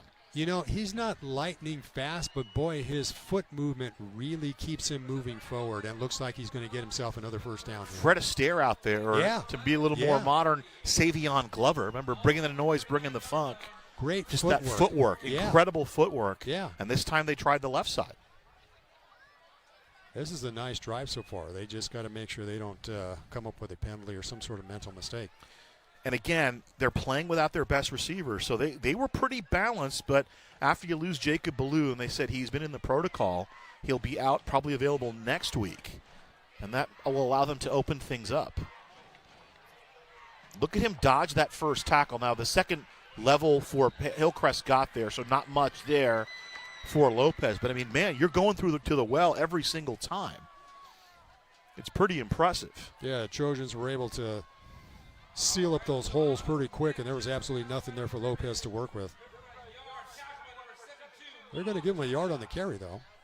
Yeah, those big boys clogging up the middle. Tata was there. Malu Tata there.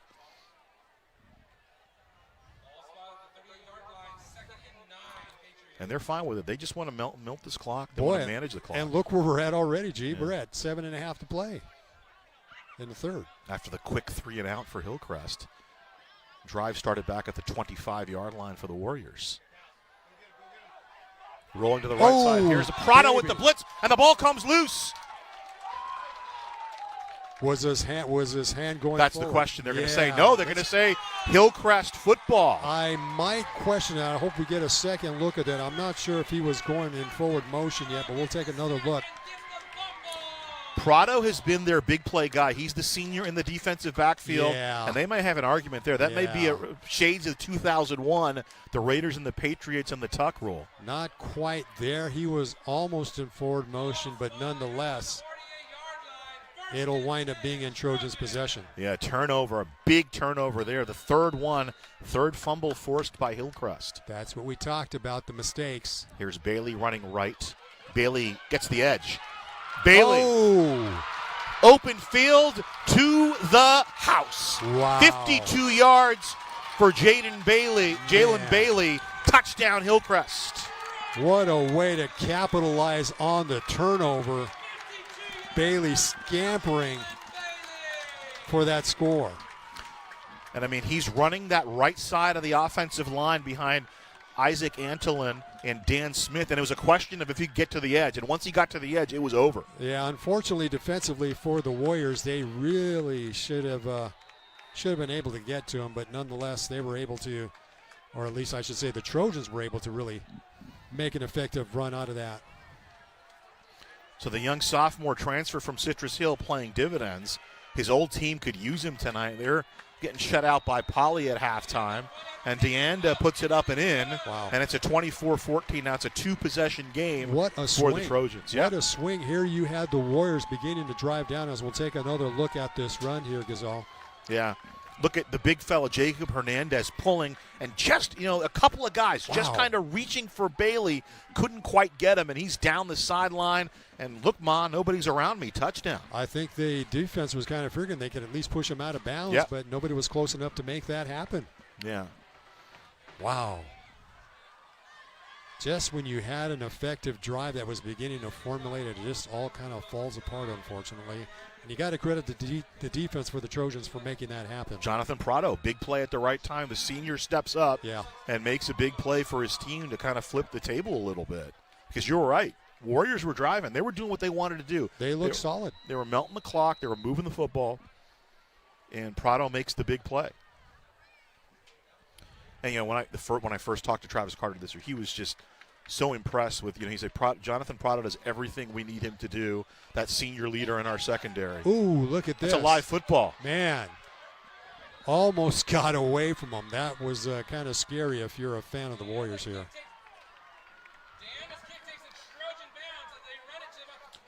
So the 18-yard line is where the Warriors will start it. Now, if you're Patriot right now, you don't panic. Exactly. You just go back to what you were doing, the offensive line getting good push, and Brandon Lopez running effectively behind the line. But I think you got to mix it up.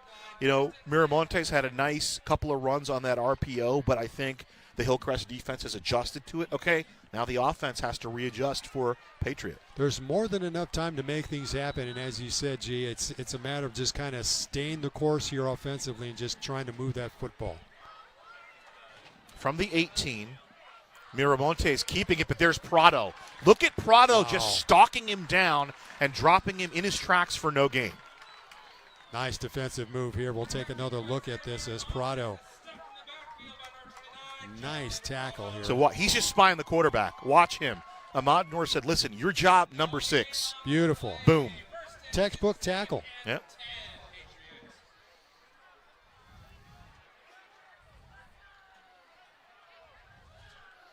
The man in the white shirt there waving his hand, that's Ahmad Noor. He's the defensive coordinator for Hillcrest. Came over from Rancho Verde where he spent time under both Pete Duffy and our old friend Jeff Steinberg. Direct snap to Lopez up the middle, and again it's Prado that submarines him down at the 25. 6 yards brings up third down. There he is right there. Got a slight smile on his face, so he's kind of happy with the way things are going defensively here for the Trojans. I mean, this is his happy place. He just loves being out on the football field. Longtime assistant at Rancho Verde, but he lives around the corner from Hillcrest, so it was a natural combination as the ball is fumbled, but a whistle before the fumble. Yeah, I don't think this flag is on the play. Yeah. Ooh. Offsides. Ooh. So this is going to work against the Trojans here. And that gives a first down. That's a break for the Warriors. Wow, that's the kind of break they needed right now with the clock stopped at 5:47 here in the third. But I only got 3 guys on the line. Who could have been offside? I'm sure his guys will regroup here with no issues.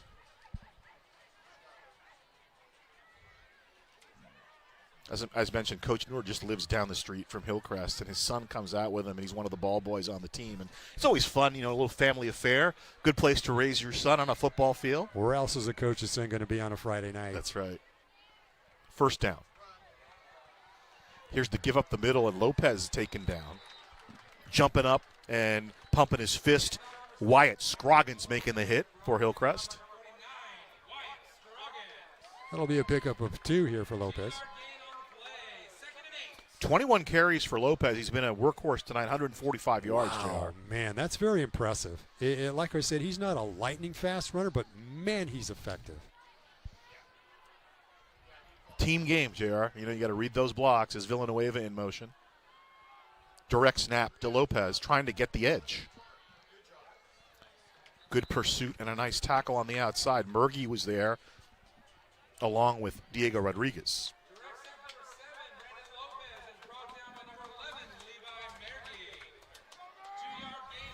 Clock keeps rolling, under 4.5.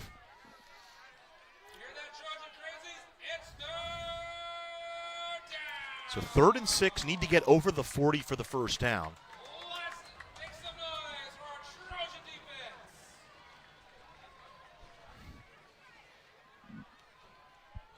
Lyman to the bottom of your screen, Garcia to the top of your screen. Miramontes launches it down the field, one-on-one, and breaking up the play is Diego Rodriguez. He was right there step for step with Anthony Garcia, and it's 4th down. Nice work by Rodriguez to break that up. Might not have been the most effective throw here by Miramontes. So Miramontes 5 for 9 through the air, 55 yards, but he's been running the ball pretty well. That's where he's made kind of most of his hay, 52 yards and 7 carries, including a 12-yard touchdown. Here we go. Showing they want to take a snap, but they may just move back into a punting. Yeah, they do. Lopez takes the high snap, and he'll put his right foot into it at the 35-yard line. And again, nobody back for Hillcrest. Really surprised the Trojans were not putting any pressure in terms of trying to get to Lopez. Well, obviously, when you're facing Lopez, right, you got to be careful. He can go out around you and maybe come up with a first down. 40-yard kick, dead at the 25. And I think the way Travis Carter's approaching it is, you know what, if you want to kick it for 40, I'm fine with my offense on the field. Mm-hmm. I'm just going to make sure we're not going to give you any cheap first downs. Right. I think the clock now becomes somewhat of a factor, even though we're in the third here. Yeah, you're the defense for Patriot, and you're Anthony Randall. You're looking for somebody to make a play. Oh, man. Right up the middle. Jalen Bailey brought down at the 45, 20-yard run. Wow. Bailey seems like he's getting stronger as the night progresses, as well as the front line is getting stronger as the night progresses. Waiting 6 weeks for this, JR. Trips to the bottom of your screen. 1st and 10 from the 45. Bailey toting it into Warrior territory, brought down after a 9-yard pickup. Tackle on the play made by Alex Garcia. Who does he remind you of carrying the ball? I'll tell you, I'm gonna date myself, but I'm asking you first. When you talk about dating, my first thing that comes to mind is Gale Sayers. Really? Yes. Okay. Yes, so that really dates me. That's impressive. 2nd and 1. That's what comes to mind. At the 47. I was going to say Brad Muster. Okay. The old Stanford back, who's more of a fullback. And I don't know what. That looks like Dominguez took a knee. I think they were waiting on a timeout. What were they waiting on? That was interesting. Not sure what Carter was trying to do there. Huh. So it's a third down back into Hillcrest territory. I think there was just some confusion. They weren't sure what the play was. Yeah, that, in some ways that might have been a smart move there for Dominguez to make that happen and try not to make any kind of mistake. Yeah, exactly. I mean, if you don't know what's going on. Yeah. So Bailey into the line, and it's a 4th and 4. And so they'll go swinging gate here. Norwood to the near side. Here's DeAnda comes and joins him. And remember, DeAnda's got to be off the line on this play, otherwise they'll throw a flag. Pennell, the lone setback. Like the Oklahoma drill almost in the middle. Here's the option for Dominguez. Oh. Dancing, and down he goes. He was close. Be short. Oh, there is a flag on the opposite side of the field here, so let's see what happens. Sakai Beard was shadowing the quarterback, did a nice job for the Warriors.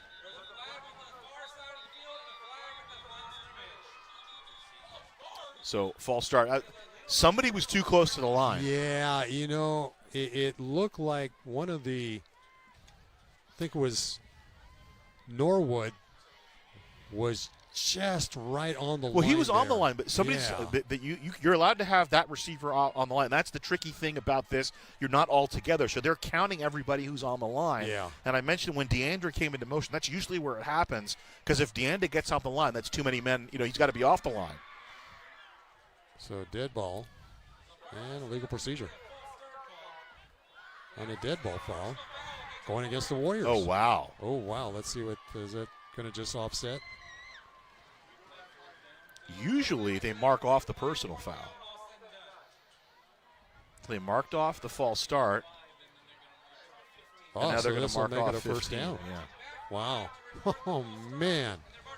So once again, it's that mental breakdown that's been the Achilles heel here for the Warriors. Makes another difference and gives a first down here to the Trojans. Yeah, first penalty of the second half for Patriot, and it's their 7th on the game. Oh, it's amazing how fast the clock has burned up here in the third quarter. All right, here we go. 1st and 10 from the 36 of Patriot for Hillcrest. Here's Pennell, the senior, and runs into a convoy.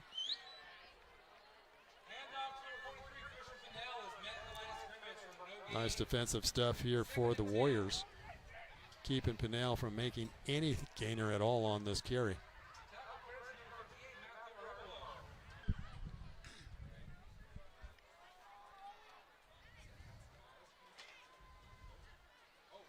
Little fake. Dominguez rolling. Escapes, but he won't escape the second wave. And the defense stepping up for Patriot. Yeah, they needed to flex their muscles at the right time, and this is the absolute time to make things happen. There's Sakai Beard. He almost has him, but he strings him out to the outside. And then waiting there is Alex Garcia, and then help shows up. Makes it a 3rd and long scenario here for the Trojans. So loss back to the 39-yard line. Norwood in the bottom of your screen. DeAnda to the top of your screen. Excuse me, DeAnda actually flexed. 3rd down.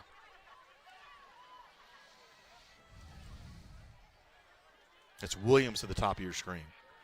And here's the dump off to Bailey at the 40. Veers to the outside, again trying to get the edge, and he's got the first down. Wow, Bailey really made and manufactured that whole play just by his running. Man, once he got the football, made something happen here. As you'll see, the pursuit by the Warriors just not enough to keep him from getting that first down. Yeah, gets to the 23-yard line. He ran a whole lot. You mentioned Gale Sayers. Gale Sayers is one of those guys he would run side to side on the field. That's what gives me that visual when I see him run. Ticking down to the end of the third quarter here. It's a 1st and 10. Straight ahead give inside the 20. 4 more yards there.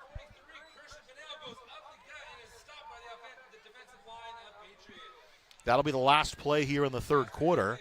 24-14, Hillcrest starting to take control a little bit, JR. Homecoming night. Well, I tell you what, now 12 minutes to play. They've done a very nice job so far in this contest, and the Warriors really need to make things happen defensively as we head into the fourth quarter play. Yeah. Couple of big plays. He had a big play from Nehemiah Norwood with a nice catch in the end zone, and then after a turnover, Kayla Dominguez goes up top and hits Norwood for that 48-yard touchdown. Then we had the fumble forced by Jonathan Prado in a big spot, and then the big run by Jalen Bailey, the 52-yard touchdown run. So a number of big plays on both sides of the field by Hillcrest. That's why they're leading 24-14. Yeah, no surprise there. And again, a nice mix offensively here for the Trojans to try to keep the Warriors on their toes, and they've done an effective job of doing that all night long. Other River Valley League action last night, impressive win on this very field. Ramona goes to 6-0. They knock off La Sierra 49-12. How about Novi rolling it up on Arlington 28-0? Wow. So the River Valley League, you know, we're talking, I think it's the best it's been in a couple of years. This is really good, and as we said, Hillcrest is definitely in this mix, especially when you see their performance in tonight's contest. Such a young team, JR. From the 20. Here's the throw. Deflected at the line, incomplete. Nice work defensively here by the Warriors. Take another look at this one. Dominguez looking down. Just did not get the trajectory high enough. Gets it swatted down right there. 7-12 is Dominguez. 2 touchdowns, 105 yards.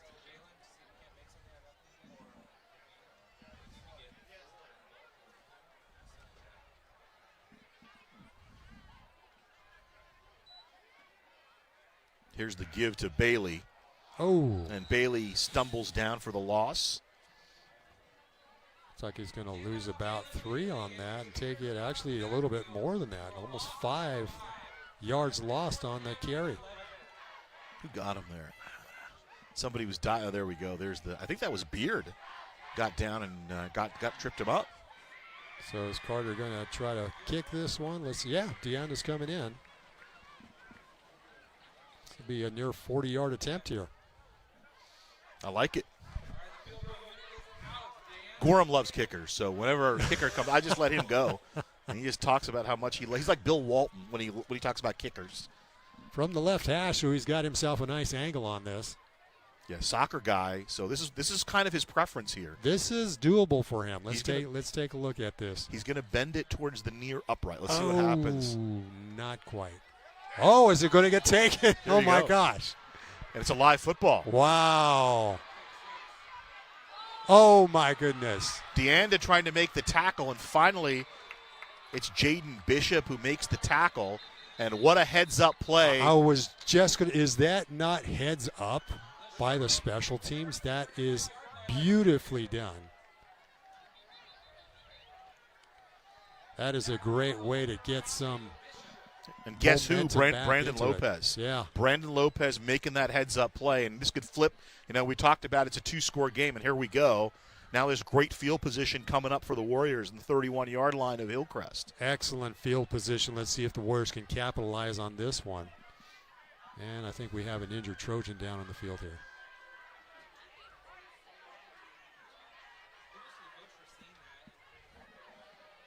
Walking off under his own power. Always good to see.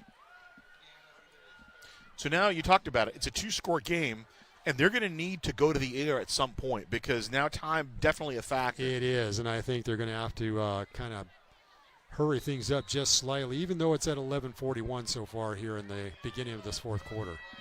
So Anthony Garcia, their top threat, is split out to the bottom of your screen. He's to the near side. 3 receivers in the formation. He's got time, whips it down the field, looking for the end zone. Wow. Touchdown. Did he hang on to it? Yep, sure did. Touchdown, Patriots. Man, what a way to essentially make things happen here. Christian Lyman, the junior, he had 1 reception on the year against King, and that's a big one. Wow, that is huge. Talk about a momentum swinger here, even though they're still going to be trailing. Nonetheless, it really puts a lot of confidence boost here for the Warriors. Clutch play, and the PAT coming up. Just like that. What a turnaround, G. Man. take another look at this toss and catch. Good feet. Oh, just the body, pumps it, puts it right up there, and Lyman just runs under it. He's got his man. And really the only question was he going to have enough end zone, JR? Yeah, he was right there close to running out of some territory. Great offensive work by the line. Yeah, nice play call there by Fowler. Yeah, great. So that's the one thing you think about is if you have to think about the pass blocking too much, maybe. So he just said, hey, let's go out and throw the ball. Didn't have time to think. They just went out and they made the play. Yeah, gave him plenty of time to work with, that's for sure. Wow, nice game. Beautifully way to start off. And obviously, how about Brandon Lopez? I mean, what has he not done? Yeah. He's punting, he's running, he's catching, and now, heads-up play on the missed field goal. That's the type of player you need on a squad if you want to try to come up with a league title. Again, they're playing without their best wide receiver, but they're hanging in, are the Warriors of Patriot.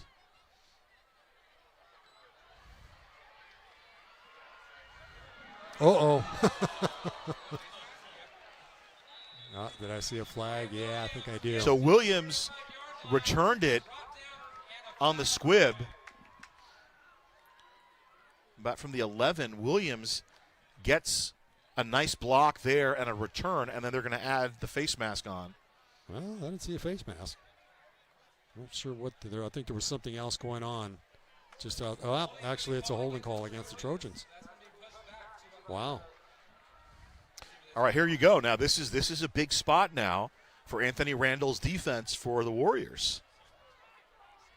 So let's see if we can see some holding going on here. Yeah, I can see it right there.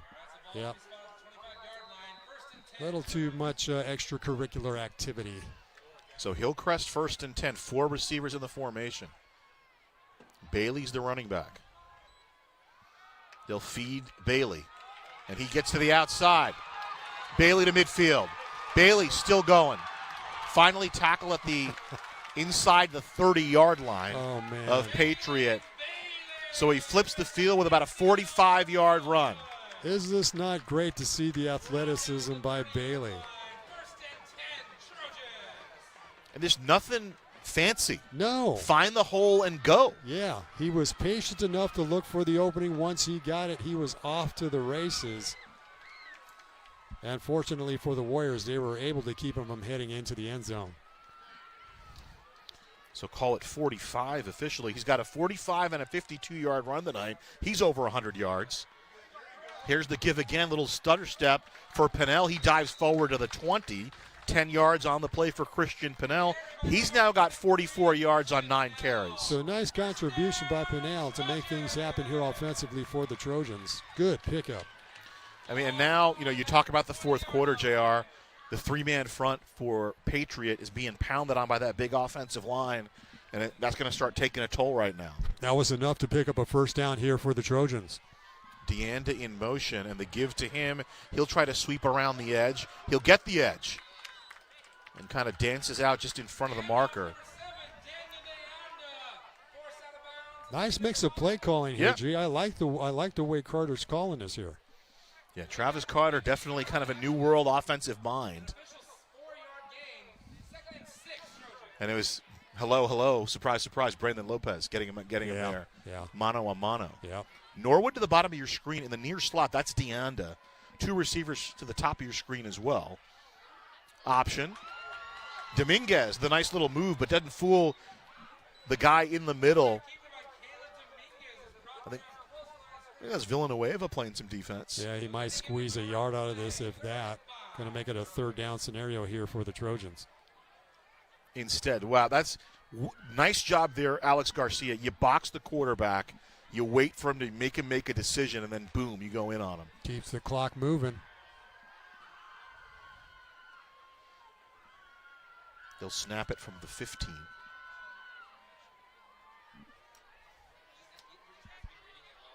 Third down. Trickery going on. Trickeration there for Deanda. Ooh. Didn't think he picked it up a whole lot, though, unfortunately, and we have a player down for the Warriors.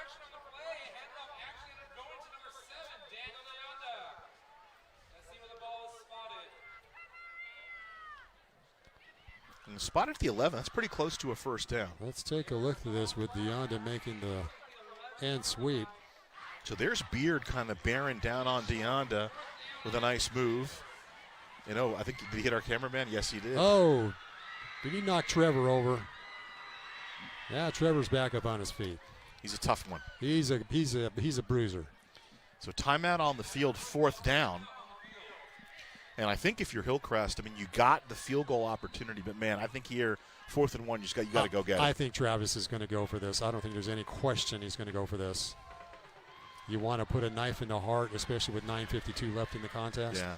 Travis Carter there. Listen, they've won 16 to 17 league games and 8 in a row in the River Valley League. Man, let's win it. Yeah. Let's go win it. Yeah, and that's what I love about a coach. It's like let's make this happen here. Let's not sit back on the laurels. Let's try to make things happen. Luis Rodriguez Torres, Jacob Hernandez, Christian Benitez, Dan Smith, Isaac Antolin. That's the big 5 up front, and they're going to put the game on their backs right now.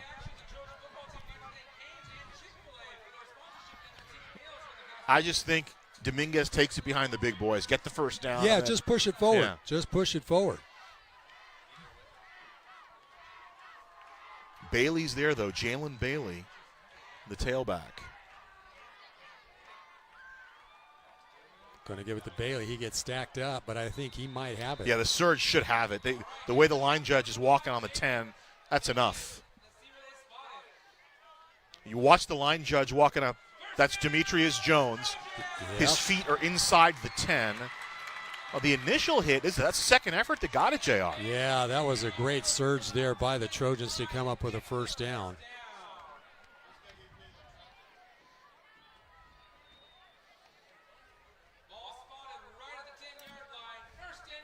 So they'll put the sticks down, 1st and goal, and here's a big spot for the defense for Patriot.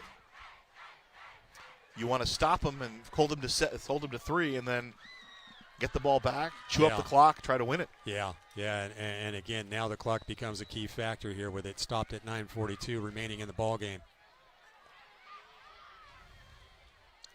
3-man front. Yeah, they'll just feed Bailey.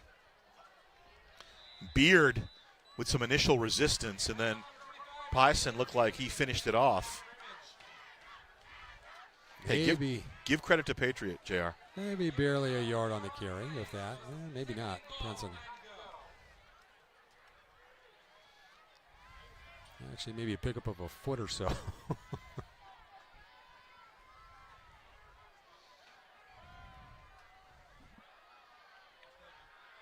Here comes the blitz. Bailey catches at the 10, missed tackle, and he's into the end zone. Touchdown, Hillcrest. Nice play, nice catch by Bailey to make that happen. How about that play call, JR? You know, it's not a surprise to see Travis Carter do this kind of stuff in terms of his offensive play calling. Second reception for Bailey, his first touchdown reception, so he has 1 by land, 1 by air tonight. Nice debut for Jalen Bailey.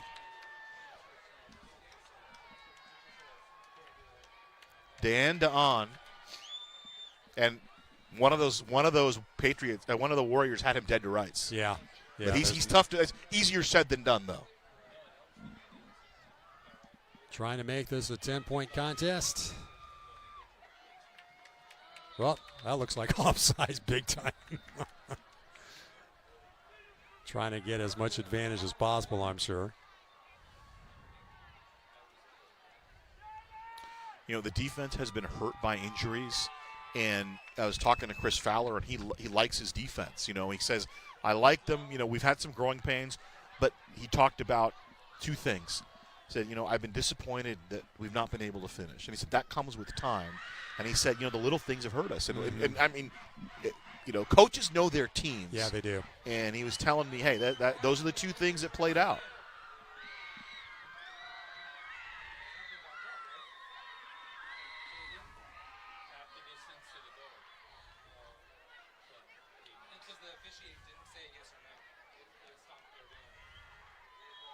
Looks good. DeAnda puts it through, and it's back to a 2-score game, 31-21. Looks like we're going to take another look at that last score. He just leaks out and sits down. There was the hit right there. Should have had him right there. And that's Lopez. He evades another defender and is able to squeak it in. Nicely done. Great camera I mean, work listen, by our crew. And Lopez, he's been doing everything for Yes. Patriot. And it's just, there may be some fatigue setting in there. Here comes the blitz. And then, part of it, again, we talked Jalen Bailey, not an easy guy to bring down. That's No. a move by Bailey. That's more, to me, that's more Bailey making a play Yeah. than Lopez missing the play. Yeah, absolutely. So now the Warriors are going to have to maybe hurry things up a little bit in terms of the way they try to move this football down the field here. Well, hey, they threw the ball down the field for a score. Maybe they can try it again. But Chris Fowler knows, hey, we're a run team, but he's picking his spots. And there's the pooch kick. Field it at the 31, and not much after that. Good job to play that. There's Murgy there. Cole Wilkinson fielded it for a Patriot. Interesting move by the Trojans to deliberately That's keep the interesting. kick short. I think they're not wanting to give any of those. I mean, Lopez, backs, they want to keep it away. I mean, we saw what Lopez can do, Right. so Yeah. probably a smart move. You got a 10-point lead, right? Got to protect it as much as possible with all the different elements, including special teams.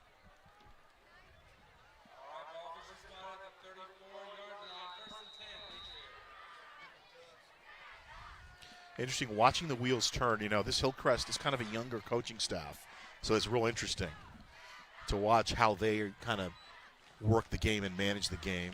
Lopez trying to get outside. Calles rides him down right there at the 35. Nice tackle here by the Trojans.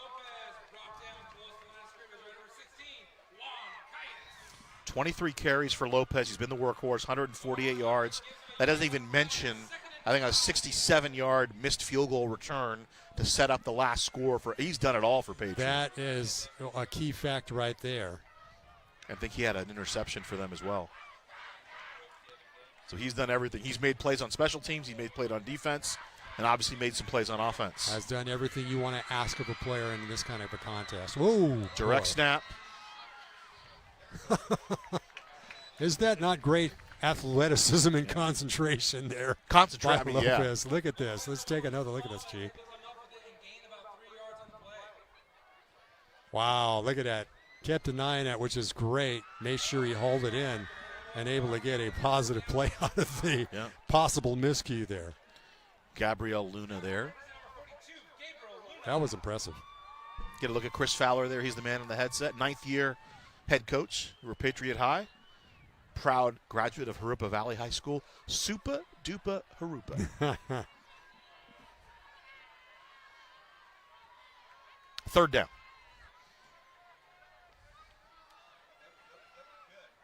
Play action. Here comes the blitz. Nobody there. Is that going to be? Yep. Looks like we might have a grounding call on this one.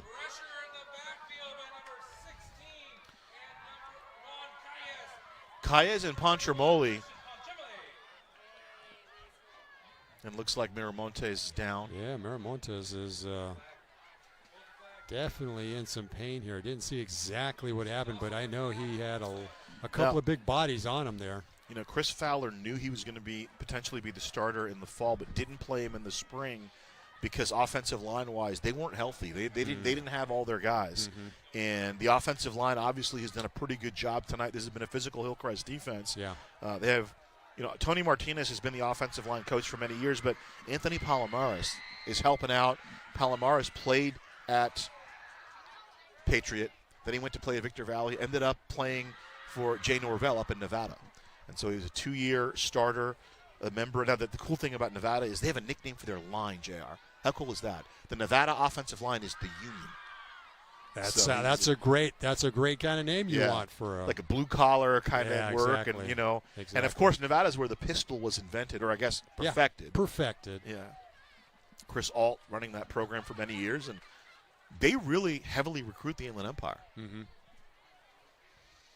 Yeah, you see a lot of Inland Empire players in the Mountain West Conference. So Miramontes down. Hopefully he's not serious. They obviously need him. That he's getting up on his own power. Wow, he still looks coming up gingerly here. So you ask a player, he's going to want to stay in. He's walking towards his teammates. Let's see what happens. So it'll be intentional grounding. It's a loss of down and 10 yards, so it'll be fourth coming up.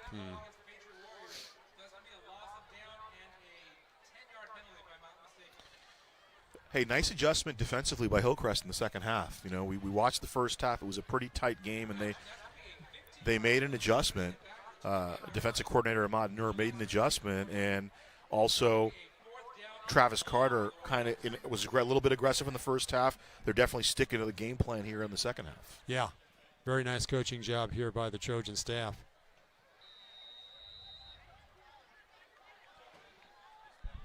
So Lopez to punt. Trey Williams back to receive. I think this is the first time they've had anybody back. Just let it dribble. Down at the 38-yard line. So after the penalty, it's about a 33-yard kick. And that's where Hillcrest will tee it up. And this could be the coup de grace right here. Yeah, you know, if they can just kind of keep things rolling on the ground, they could easily chew up that 7 minutes and 24 seconds remaining on the clock. That's not a problem for this football team. Well, I don't think Travis Carter's thinking chew up the clock. I think Travis Carter is thinking putting 7 more on the board. Well, that's true, too. Yeah. That's very true, too. We'll see. Pinnell in the backfield. He's got 4 receivers on the field. Trey Williams nearest to us, meaning the bottom of your screen. Pinnell's going to dance to the left side. He'll elude the first tackle, but not the second. Nice job on the play, making the tackle. Austin Kramer.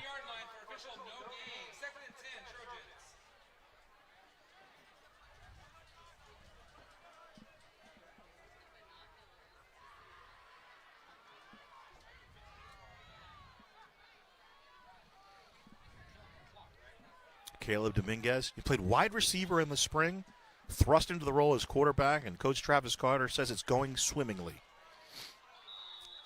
I think he's doing a great job. I mean, you can see just kind of the confidence in him running this offense.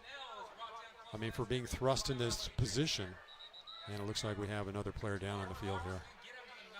Older brother Elijah played for John Brandon, was a member of that 2018 team, was a great 1-2 punch along with Cordell Debris. That's Sakai Beard. He's played well. Kind of undersized guy playing defense, and he's again one of those guys. You know, we talked about Lopez. He's left it all out on the field as well for Patriot. Hoping this is not too serious. Might be just cramping up. There you go. Yeah. But 2018 that year, you know, Hillcrest won the River Valley, and they played it. And it was right here on this field. We got to call it. Just a fantastic playoff game against Arcadia. And Arcadia ended up winning. They ended up rallying back from 20-0 to win 21-20. And the result was unfortunate, but it was a fantastic football game. Right. Just everybody was kind of throwing their, you know, it was like the end of Rocky II. Everybody throwing haymakers. Throwing the punch. Roundabouts. Get a look at the Patriots sideline. Interesting, we talk about the River Valley League. You know, the first year of River Valley League play was in 2012. So it's a relatively young league. It is. And, you know, it was Harappa Valley, Patriot, and Novi came out of the Sunkist. And then Moreno Valley, Ramona, and La Sierra came out of the Inland Valley League. It was like the football version of the Brady Bunch, right? You took 3 and 3, you put them together. And since then, you know, Moreno Valley left when Hillcrest came in. And more recently, Harappa Valley left when Arlington came in. And that's where we're at here in 2021. And it's interesting to see the long-standing tradition with some of the other leagues that have been in place. I know last weekend when Jeff and I were doing the game, you had Redlands that had been in the Citrus Belt League since 1906. Oh, yeah. One of the originals.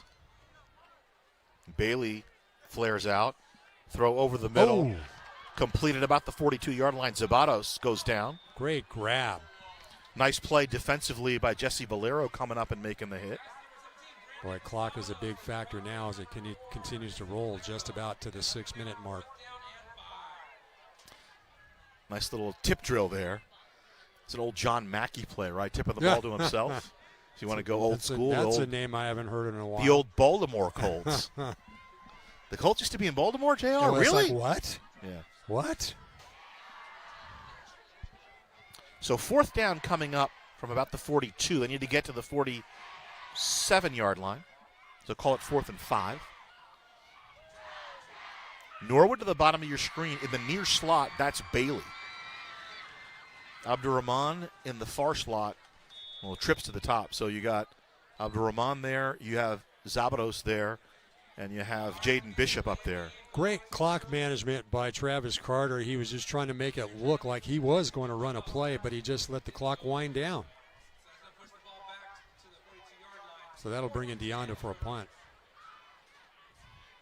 Trojans go in for their 9th straight River Valley League win. They've won 16 of 17. That's an impressive thing. That, as we've said before, this is a team that can really step up and surprise Ramona or Novi somewhere down the road here.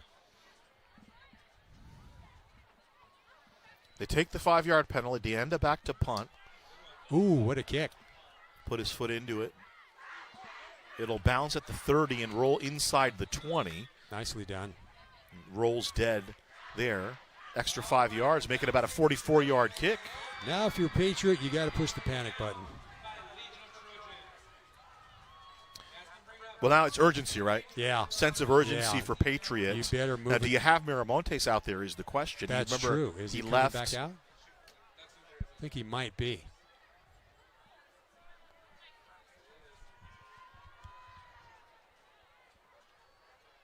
Not able to identify if he's out on the field yet.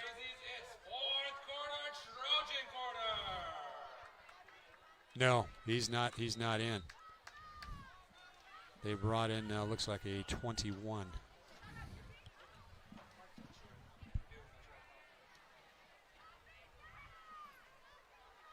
So direct snap to Lopez. Traverses over the 20 to about the 22. 4 more yards for him. Boy, this is a tough scenario without Miramontes. 25 carries for Lopez for 155 yards. Certainly done his part here tonight. How about the quarterback wearing 21? Julian Pion. Now, I'm old enough to remember when Flutie at BC wore 22. Wow. But I guess it was John Hadel. Didn't John Hadel wear 21? I was just going to say, if you really want to go back, let's talk about John Hadel. And, Bernie Kosar wore 20 at Miami at the U. Second down, direct snap again. Lopez trying to get outside. And now they know it's going to him. Nice hit coming up for Hillcrest, Anthony Serrano. Yeah, at this point, without Miramontes, there's just not other tools in the toolbox here to go to. And with the clock stopped at 4:20, man, it's time to really try to make something happen here. I mean, it's tough. You don't have your top receiver. Now you don't have your quarterback. Yeah, this is a tough scenario to be placed in this late in the game.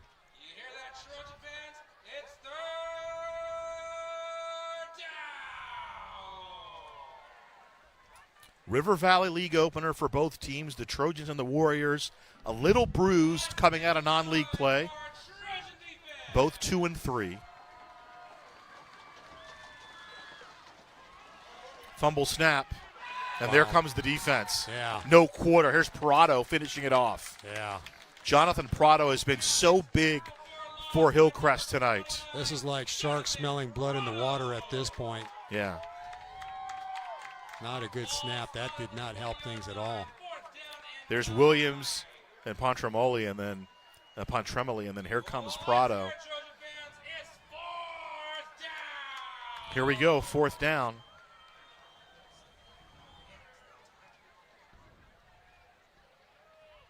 There's been no pressure previously. And again, kind of the same scenario. Oh, Lopez punts it. It's a short kick. Yeah. And it's going to be dead at about the 49, just near midfield. Great field position for Hillcrest. I think this might be it here for the Warriors. Unfortunately, with a loss of Miramontes, that really set themselves back offensively. It was 17-14 Hillcrest at the half. And I don't know what you observed, JR, but on both sides, especially on the defensive side, the Trojans have been just incredibly physical here in the second half. Yeah, they've definitely stepped things up defensively here to make things happen. So back, what do you do here? You still, I think at this point now you try to just run the clock. Yeah, just run the clock down. There's no reason to try to punch in for another one, but you never know with Travis Carter. Bailey trying to bounce off the initial hit, and he'll be brought down. Crossing into Patriot territory. Jeremiah Burchett in there. The clock continues to run, and now injury timeout. Joel Malcor, our lead official, our referee, I guess you call it, the white hat. Well, looking down the road to next week's contest, they'll be taking on La Sierra. And just try to keep this momentum moving here in River Valley League play. Yeah, I think we're going to have their last two. I think we're going to have them. They play Novi on the 22nd. Yeah. And then I think the next week, it's either a Thursday or a Friday, they're at Ramona. And that could be the league. That could be the league title right there. I would not be surprised for it to be that kind of scenario. On October the 22nd, it will be against Novi. And then the 29th of October, it'll be at Ramona. So we'll have Ramona. I think we'll have both those because we have doubleheaders in both those days. Correct. And I think we got both games. Correct. And so, hey, it could be a kind of a de facto semifinal, Hillcrest and Novi, kind of knocking each other off, and the winner left, who's going to be left to take Ramona. Left standing at the top of the heat. Yeah.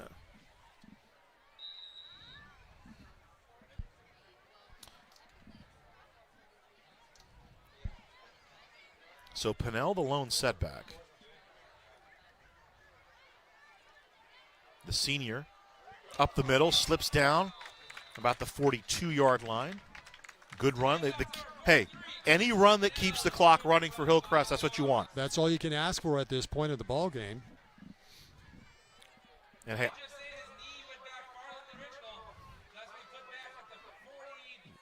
so 44-yard line. Yeah, so third down coming up. Yeah, that looks accurate. That looks like a good call there. First down over the 40. And, it's funny because everybody thinks they can coach, right? Everybody thinks they can coach. But what I love is when I talk to a coach and they know exactly. Chris Fowler, you can say what you want. The record's 2-4, but that guy knows his team. Yeah, he does. Because he told us exactly what they needed to do. Yeah. He has a good pulse on what his players can and can't do. Dominguez option. Oh, keep it in bounds. Where they mark him out. Did he get over the 40? I think he has the first down. Demetrius Jones standing inside the 40. That's where they needed to get for the first down. They haven't moved the sticks yet. But we were talking, and he said, listen, we've been in games, and he said we need to get better at finishing. Now, they're young. That's part of it. But also, he said, hey, it's the little things. Mm-hmm. And he told us on the field before the game, it's been the mistakes. It's been the turnovers and the penalties. Yep. Now, they haven't had a penalty this quarter, Jay. Well, I guess they had the grounding. So that's the 8th penalty on the game. But the penalties in the first half really hurt them. It's all added up. Those little mistakes just kind of grind at you, just little by little, just eating things up. And they're all correctable. They're things you need to address if you're a Patriot. But, hey, they played a good football game tonight. Yeah. They've kept themselves into the ball game as much as possible here. And then, to Travis Carter, he told us we saw him week 1 or week 0. They saw him against Poly. They didn't quite get it done. And he told us before the game, he said, listen, we're young. And, of course, I'm a coach. I want to win every game. But he said, I think our best days will be in October. Yeah. And so here's the start for them against Patriot. You put this in your back pocket, you're 1-0, and then you build on it for next week. Great way to start off things here in River Valley League as we take a stretch of the chains. Let's see if they got it. And they did. Got it. Wow. Okay. Great work by our award-winning Riverside TV crew. They, just by the nose of the football, get the first down.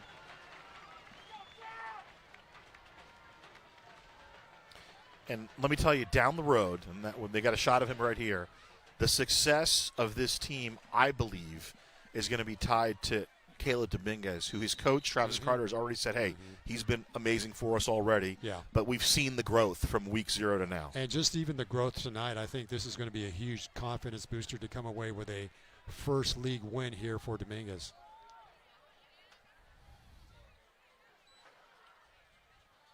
Pennell dancing outside, now back up inside to about the 30. Another first down. Very close to another first down. Great little stutter step by Pennell to pick up that extra yardage. Take a look at this.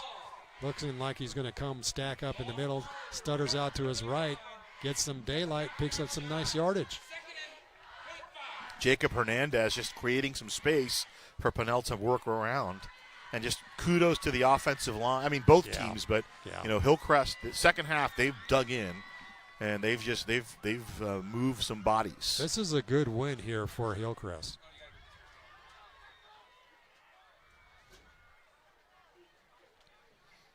And, Chris Fowler and his team are going to watch this film, and it's going to be all the little things. Missing the field goal, not capitalizing on that one turnover, not getting any points out of it at the end of the half. That's big.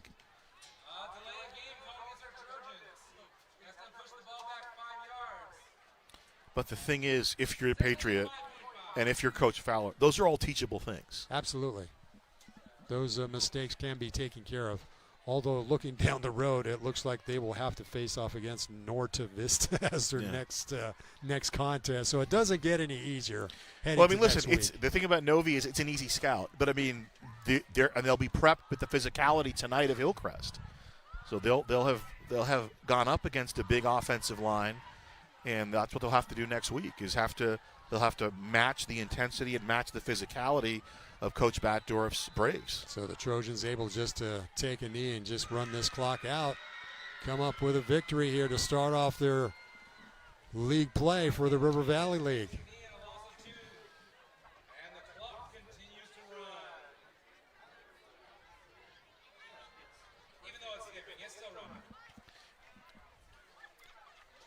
13 carries for Jalen Bailey tonight, 169 yards and a touchdown. He also had a touchdown receiving. How about a tip of the cap to Brandon Lopez?